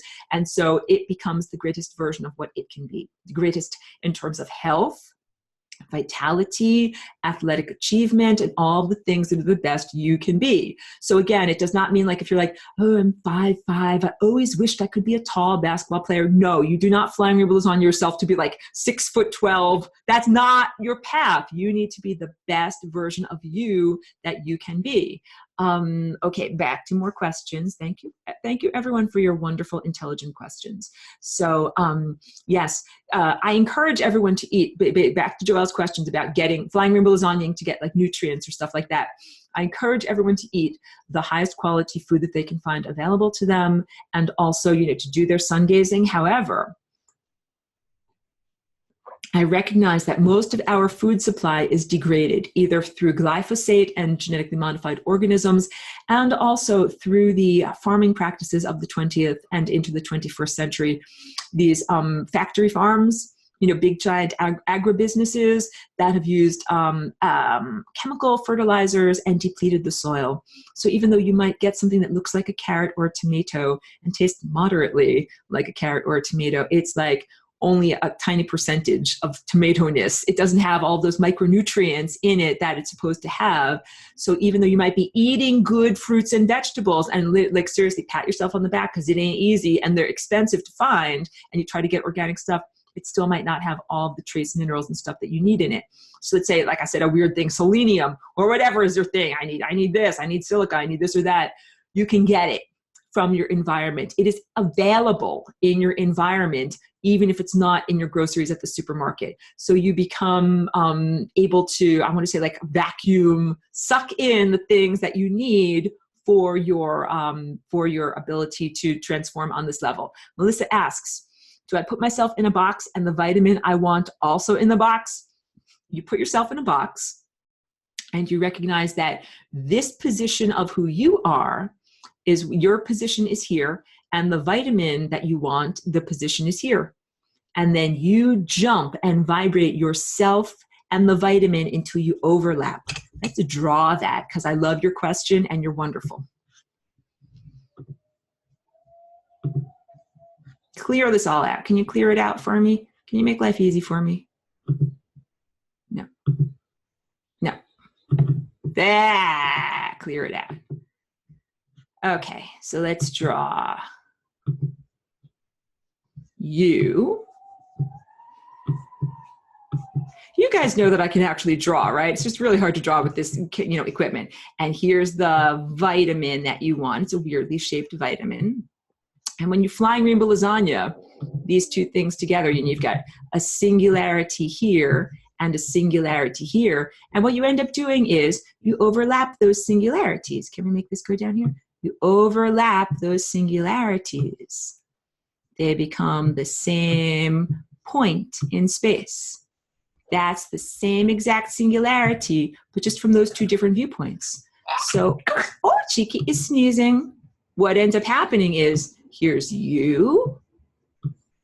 Your question is awesome because I'm seeing this in my own mind, but I'm not understanding if it's coming through clearly through my flapping, moving mouth parts. That's you. And then here's the weird shaped vitamin that is now part of you. Because you recognize that there is actually no space and no time, and that this distance here that I'm making the black scribble is actually non-existent. That is the critical change in your perception that is necessary in order to do this type of eating a mineral or a vitamin that is not immediately available to you in your actual mouth or in your actual belly. So you overlap with those things. What I said earlier in my description of what the singularity is, that convergence point at the center of the sculpture, it is the overlapping of every single particle of possibility, probability, forces, particles, people, anything that can possibly exist exists at the singularity. So that understanding means, oh, wait a minute. If that's true, then it means everything that I could possibly need exists at the singularity, and I can overlap myself with it. Okay, wonderful question. Thank you. Joelle says, I think breatharianism is a lot like what you teach. Yes, it is. Wait, before I go more to what Joelle is saying. So the breatharians, they don't necessarily focus on the practice of light. They focus on the breath itself. So when I do sun gazing, I'm connecting to the sun, and I'm feeling it coming up through my elephant's trunk, and light is coming into me. But a big part of it to me is breathing it in. As I'm breathing in through my nostrils, we have these sinuses up here. That light comes in and goes up here, and the light goes into my sinuses here. And with my tongue on the roof of my mouth, that is part of what I feel going down my throat and actually coming into my tummy and actually filling up my guts and my lap and my energy field. That is what it is. So I do incorporate breath as part of the sun gazing exercise. Breatharians feel that they are breathing in the chi or the prana or that which is available from the environment generally, not necessarily only when the sun is out or in the practice of connecting to the sun. And this reminds me a lot of what I remember of the culture of Atlantis, the sophisticated antediluvian culture on this planet. Let's say you want to stop eating food. I want to save on my grocery bills. I want to save hundreds of dollars a month and stop eating food. So I'm just going to sit here in a city with ugly stuff all around me and a lot of metal and malformed things and junk all around me. And I'm just going to not eat. That is how you die. That is not being a breatharian or being one of these higher dimensional creatures. Because in ancient Atlantis, our environments fed us. So if you've ever been in a Zen garden or one of these perfectly manicured, Garden of Versailles, it was something like that. A lot of energy was made into creating a plant and, a beautiful environment around us, not for edible reasons, but for ornamental and energetic reasons. And this is what I was talking about. When you transform into being a sun gazer again, it doesn't just change your grocery bill, it changes everything. You don't grow a bunch of corn just because the kernels are juicy and sweet. You grow a plant because of its lyrical beauty. The way that its little tendrils wrap around things, and the way that it grows with the other plants, and the way that it moves in the wind, and the color of the plants, and the color of the leaves, and the way that they come out during different seasons. That was the food for us. Very, very different, much more refined and special than just being like, oh, a leaf grew off a tree and then I ate it and I mashed it up with my mouth and put it in my tummy and pooped it out and ate it. Two totally different experiences of a garden. Once again, the gardens of, you could think of it like the Garden of Eden, the garden of the antediluvian world where everybody had telepathy. We grew plants in a very special way so that those plants, their beauty and their joy and their dance and their song and their emissions fed us along with the sun, along with emanations of minerals. The mineral realm is huge. So right now we need micro minerals in terms of our soil structure and what makes the nutrition in the food that we actually eat. Like I add special minerals to my plants for my garden. So I'm getting minerals in here. This is good stuff for me. A lot of the current farming practices deplete the soil of minerals. So we don't even have that in there. So wait, I want to make sure we get back to this. So it's not just a question of foregoing food. You also need to have a perfect environment. So not just tiny minerals inside your body, but big giant crystals. I know lots of people that are kind of like probably remembering their time in Atlantis. I just knew a little bit of this here. They got lots of crystals in their houses because that's what I remember from Atlantis. Big giant, like I've got a refrigerator here in my kitchen that is 6 feet tall and holds all my food. Back then you'd have like a giant rose quartz crystal, a giant amethyst crystal that's 6 feet tall and holds all of your food for the night. Like that is normal for that time. So yeah, if you're just like, I'm going to stop eating, but you don't have a giant crystal to sit on top of, or like they make them now, like these kind of gem-like geode, a bath, a tub where you put liquid in the tub, you soak in there and you get the energy from the liquid. If you're not doing something like that, you're going to starve because that's the food. So it is a energy food. When you become a breatharian or you no longer need physical food or you become a sun gazer, it's not that you eat nothing, you eat something. But what you eat is not physical food. You eat consciousness, you eat ideas, you eat a dance, you eat an energy, you eat something that is much more subtle than physical food. So back to Joelle's lovely comment. She says, I think breatharianism is a lot like what you teach, Aurora, accessing what you need through the prana, which comes in through the breath, and also choosing the right thoughts. Good. I did a breatharian retreat and we did a lot of meditation with affirmation to our bodies. Really great point. That part of it is breathing structure. And there is something very magical about our lungs and our capacity to create, let's call it love with our lung, because it's like it's a giving and receiving with the atmosphere. That tone of love, we're moving through time at one moment per moment. It means I'm sending out 1 unit of energy and I'm receiving 1 unit of energy. I'm in balance, I'm in stasis. And there's something about that that's very similar to breathing and our breath. It is part of the stasis of being in the atmosphere that we are within. So that is a big part of it. Equal giving and sharing and affirmations. It's a different mental structure. And a lot of this has to do with, we learn from the people around us. There are even cells that are inside of our brains that are called mirror cells or mimicking cells that they become they're active in primates. They become very active around age 2 or 3 when we learn to mimic the other people in our environment. And this is like a survival mechanism. So that's like, oh, mommy and daddy are cutting something with a flint knife. I'm going to cut something with a flint knife too. Or mommy and daddy are reading words on a screen. I'm going to read words on a screen too. You do whatever mommy and daddy do because you learn to be like them so that you can live in this time and place, in this culture. So if you see someone else who's an athlete, you're like, hey, that person's an athlete. They're looking great. My mirroring cells kick in and you think, I can be like that too. I see a ballerina with a beautiful posture and my mirroring cells kick in. I can be like that too. Same thing with the person who is practicing a breatharian or sun gazing or whatever. You see, hey, that guy is doing that and their body looks and feels wonderful. I can do that too. And that is very similar to the idea of getting lateral gene transfer or snippets, samples from someone else's melody and putting it into your own genetic structure to improve your own song. So steal from the best and make it your own. I think Picasso said that. It's one of these things like being an artist, being a musician. Yes, we all have influences. Steal from the best. Find the geniuses. Find the virtuosos. Find someone who knows how to do body very well and then take scoops from them and apply it to your own body. And also I add, give credit where credit is due. So if you're like, oh yeah, I learned how to structure whatever, a shoulder muscle from looking at that guy, then give that guy the credit. He taught you, you learned it from him. Or whatever, I learned about how to paint a sky from looking at Van Gogh. Like, do your thing, but give the credit to the person that you're inspired by. Joelle says, I will say when I'm sun gazing, I do after a little bit of time see something similar to what you call the bullseye. Awesome. You're doing great. For me, it's like a closed light moving inward or in a circular form. Oh, interesting. And I also feel like a light pressure or pulling inside my head after putting my tongue up on the roof of my mouth for a little bit of time. So I think I'm doing it right. You are on target. I'm so happy. Thank you for the reportage.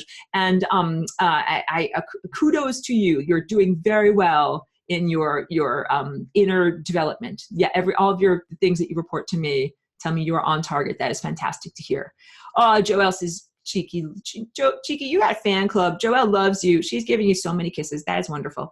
Joelle also says, some breatharians do sun gazing. Some do just the breath and connect to the source or the sun with intention. So it's pretty much similar. Yes. And I read this one interesting story. These are just anecdotes, but again, steal from the best and make it your own. It was a guy who had a very profound injury, like he had been shot in the chest or something like that. And it affected his stomach and he had to have a colostomy bag. He couldn't ingest his food properly. And the doctors were kind of like, you ain't going to make it, just kind of like sent him home to die. And what he would do every day in his recovery was go to a particular place where he was kind of a little bit elevated, like walk up a little path. And the sun was going down and he could see the trees. And he said that he would see kind of wavery emanations coming up from the trees. And he would breathe in the sun and he would breathe in those little emanations from the trees. And that was kind of because he couldn't eat effectively is what I'm trying to say. And that was a nourishment for him that helped to heal him and heal his digestive tract enough so he could get to eat real food again. So I use that as an example. He kind of sustained himself on non-food for a little while until his intestines could heal so he could eat real food. So that's just these are anecdotal, like I told you about Tardigrades von Neumann. These are, examples of that. There are plenty of yogis and masters in the Far East that have done this. I need to drink more. Hold on.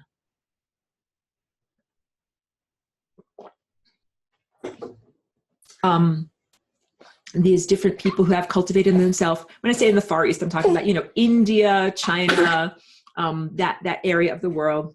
I don't know what's going on, if there's pollen or something. She's sneezing a lot. A lot of the time, in order to get to these levels of self-cultivation where you don't need physical food, you've also cultivated a lot of the competition and self-aggrandizement of having an ego. So people often get to these levels of inner development where they have what would be considered magic powers or can do something. Oh, thank you so much, Melissa. And yeah, I understand if you need to go. They can do something that would be considered very impressive. However, they're not based in their ego or competition where they're like, oh, hey, I need to make a video about this thing that I can do so I can tell everybody how effing great I am, because they already know that they're effing great. So they don't need to make a video about it or write an epic poem about it or have someone photograph them doing it. And there's even a lot of questions in the realm of Buddhism and stuff like that. When you start to meditate at some of these high levels and you get superpowers, it's actually considered a little bit of a trap or like an albatross around your neck where it's kind of like, you got this really special thing, but you don't want to fall into the trap of telling everyone I've got this special thing and I'm so great and I'm so this and that, because what you're trying to do is to get elevated and transcend and, achieve enlightenment, not just tell everyone how great you are. So the journey towards enlightenment includes basically getting off of solid food and becoming a sun gazer and becoming a breatharian breather of prana. And also you got to have prana in the world to breathe. Cities do not have very much prana. Remember, the guy breathed in the tendrils off of trees, not off of the Empire State Building. So yeah, and the way that cities are structured, there's a lot of metallic objects that are not well placed. They don't structure cities according to feng shui or these beneficial architectures here.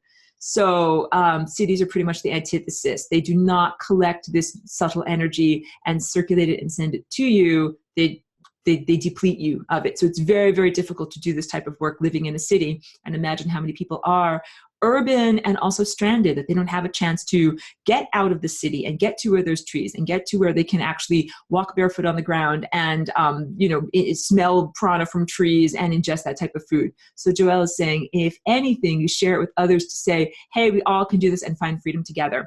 Thank you, Joelle. And that helps me to know that you are on the journey of being a master. And that is what a true master does. A true master doesn't say like, I'm so great, I just did this thing. I mean, you are great, you just did this thing. But if you're going to do it, like let's say you ran 100 miles. Say to everyone, I just ran 100 miles. And you do that in order to say, this is what is possible. And you'll even be like, well, what's your training regimen like? Well, I wake up in the morning and I have scrambled eggs and I put on my sneakers and I do this, this, this, and this. And then you can learn from that. So that's the distinction. If you do something really great, that's fantastic. You should share it. It would be egotistical not to share it. However, you should share it with the idea of encouraging everyone else towards their own greatness, that they can do something similar or equally as great, or take the template from you and apply it to their own life. Let me just also consult my notes and just make sure if I got everything that I need to get on here. Here. Sorry, I'm just making sure because I had so many important things. I got everything that I needed to do. Okay, good. Then I feel like, okay, I can relax. So what we're doing with this practice and what I'm doing, I'm giving you guys all sorts of seeds for your mental garden that you then get to take and grow and go cultivate and create your own thing, on your own. This is about transforming your own body. So whatever health limitations you might have, or in whatever way you might not be completely vital, like I don't know if you guys are all already gymnasts that could do backflips and side bends and stuff like that. I'm not. I'm still trying to figure out how to do some of these things. So I hope that it is inspiring that you can talk to your own bodies under that. This is what this metamorphosis is, transforming into a diamond body. So I gave you a script that you can use to talk to your cells and say, hey, cells, I know that right now you're kind of shaped like a bunch of carbon, like a bunch of graphene, right? Or like you're not exactly shaped in the right format to be a diamond body. It is possible to change your format, become like the rigid potato chip, and restructure on a genetic level, restructure on a molecular level. It is possible for you to change the way that you are shaped with your body molecules so that you can then get through that little tiny wormhole that is the exit out of this level of constraint and into an expanded level of reality. That's what I say, adds an additional degree of freedom. That's what it is. And Joelle has a wonderful comment. It says, if anything, that's right, we can do this and find freedom together. That is what it is, to say we're in this level of constraint and self-cultivating ourselves so that we can run a marathon. You run a marathon, you get out of here. But this is not a Calgon take me away. It's not a location in space. It's a set of limits, a set of mental limits that everyone who's here is abiding by these mental limits, and the cool extraterrestrials are outside of that set of limits. So when you transform, you achieve a different shape internally. You talk to your material cellular structure and imbue it with consciousness so that your molecules behave differently, and then you can exit this level of constraint.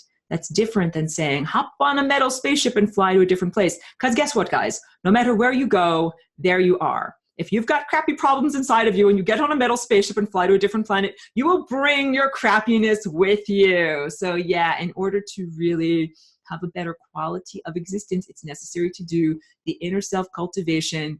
That's the whole point of doing this, not to just achieve superpowers, but to instead reach these levels of inner refinement of consciousness so that you have a wonderful quality of existence. And you're also connecting with and surrounded by all these other wonderful people that have a good quality of existence. You don't go off alone like a lone warrior, like, see ya, I'm out of here. Like, bye, bitches, I'm getting out of here. Like, no, it's not like that. You join a band. That's what my collective is. And it's awesome. It's really great. And it is definitely challenging for me to be here in these levels of mental constraint. Like, my mind is pretty free compared to other people that are here. So, my existence is not that unhappy on that level. But it's a little hard to find other musicians to jam with. So I'm like, guys, like, let me teach you some good melodies so that we can jam together. And also, you're supposed to be able to talk with the cool musicians that are out there, the sun, the stellar network. You're not supposed to be stuck here. Like, imagine if you never had a radio and the only music that you could ever hear was like the guy that played his guitar on the street corner, and he's not even very good and he only has 5 strings on his guitar. And you never heard any other songs other than that. That's what it's like to be kind of like stuck in this level of consciousness constraint. And just imagine what it's like when you can all of a sudden connect with the radio. And you're like, wow, the Beatles, the Rolling Stones, it's like everything out there. That's what happens when you get through that little wormhole and you're able to get through this level of constraint and limitation.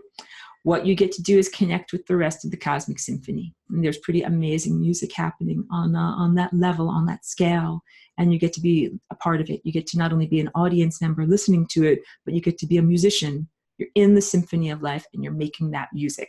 So once again, just to reaffirm, there's super cool musicians. There's really, really loving, benevolent, you could call them extraterrestrials or higher dimensionals or angelic beings, whatever you want to call it.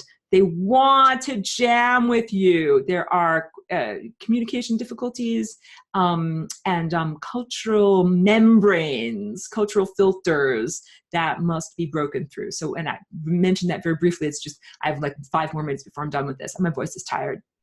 The UFO community. So the UFO community is heavily influenced by the scientific objective materialist viewpoint that says if something is fossilized, we find a fossilized record of an organism, we believe in that organism. But if we don't find a fossilized Sasquatch, then we ain't going to believe in a Sasquatch. But Sasquatch is an interdimensional being. It does not fall down dead and leave a corpse behind that you can then dig up later and say, oh, here's a fossilized corpse of a Sasquatch. We believe that it is in existence. You get it? So science has this idea, oh, if I don't find a fossil, then it can't be in existence. It can't be out there.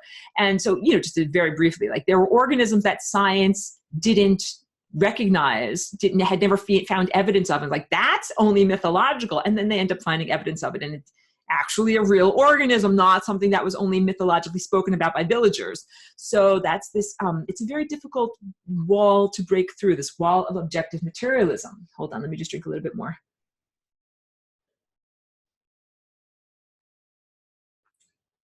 And that is the challenge in connecting with otherworldly beings. You're basically connecting with the lamest losers in the astral realm on the interstices, the toothless meth addicts. They're like, give me $5, man. Those are the guys that fly the clank clank metal spaceships. They're the worst musicians in the band. And that's what the objective materialist scientists are looking for. That's, I just don't even know. I clutch my pearls. I don't even know what to say. But no, you got to look for the good musicians. They don't use a clank clank spaceship. So they're not going to leave behind a fossil in the fossil record. Their consciousness is like a melody. That's a melody. Like you can't grasp it. You can't hold on to it. So it's necessary to achieve greater levels of sophistication in your understanding to even be able to recognize and respect that those organisms exist, and then to form any kind of musical rapport with them. So, good question from Pedro. Good to see you, man. He says, if right now my ego wants to explore space and visit different planets and places, do I lose that part of my ego when I ascend or get into a higher plane of consciousness? What a wonderful question. Thank you. Let's say you're like, I want to visit the planet Jupiter, and you're in your present ego state. Well, guess what? If you went to the planet of Jupiter, it doesn't actually have a surface. It is a gas giant. You would simply fall endlessly. There's no ground for you to walk on there. You can't go there with this body. So if you say, my goal, my utter goal is to go and, go to Jupiter. But you can't go there with your present body. That ain't going to work. Even if you got a space diaper, it ain't going to work. So you're going to have to find a different format and become a gas giant yourself, a less dense being, to be able to go and visit there. And what happens is, on the journey, as you go through these different transformational exercises to become a gas giant, so you too can go and visit Jupiter, your ego gets refined. You start to learn about and question your own motivations. Why do I want to do this? Why do I want to go to that particular place? What is important about it? What am I hoping to get from it? Am I hoping to take a selfie on Jupiter and be like, ding, selfie on Jupiter, I'm so cool. And by the time you've worked through all of those ego issues, you're a gas giant and you actually go to Jupiter, but your agenda is very different. And then your experiences there are probably very different than what you initiated. You initiated this journey with the desires of your ego, but then you transcended your ego in order to be able to make the journey. So you end up doing it for a completely different set of motivations than you originated from. And then you are able to have the distinction of these two viewpoints. Like when I first started out this project, it's kind of like parenthood. You know, when people first start out parenthood, sometimes it's more of an ego project where you're like, oh yeah, I want to have a baby, and then I want to train it to be like a lawyer like me and carry on the family name, family religion, all those things, right?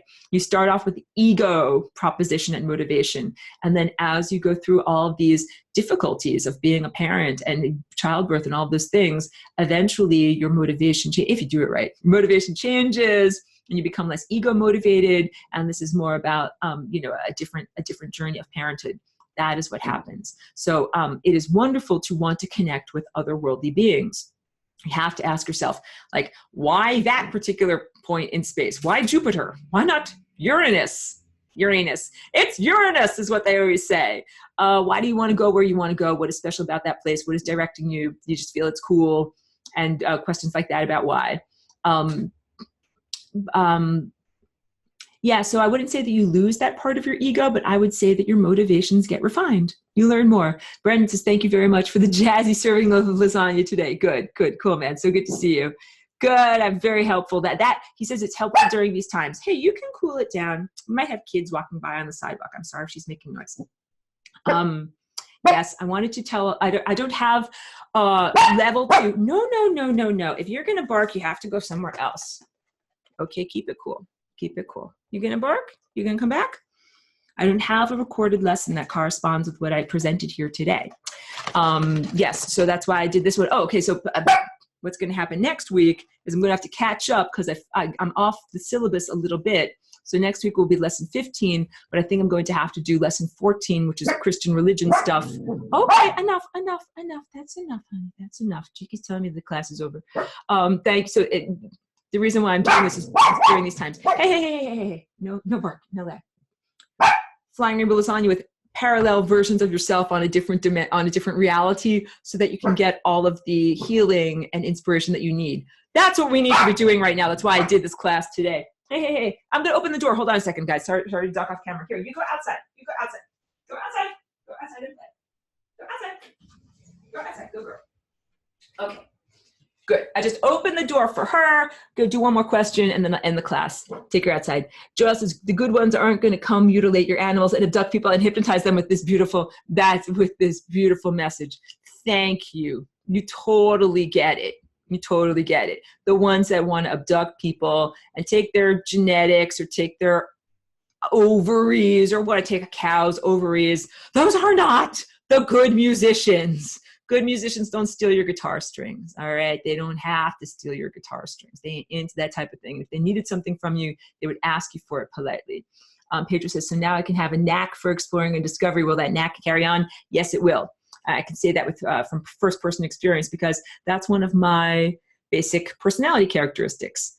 I'm Aurora here in this physical body. I'm also Aurora on a cosmic level. And part of my personality characteristic on a cosmic level is to explore, to learn new things, to seek out new life, to boldly go where no one has gone before. But no, seriously, I don't just sit around on a cloud doing nothing. I'm interested in jamming with other cool musicians. So that's a basic part of my personality structure.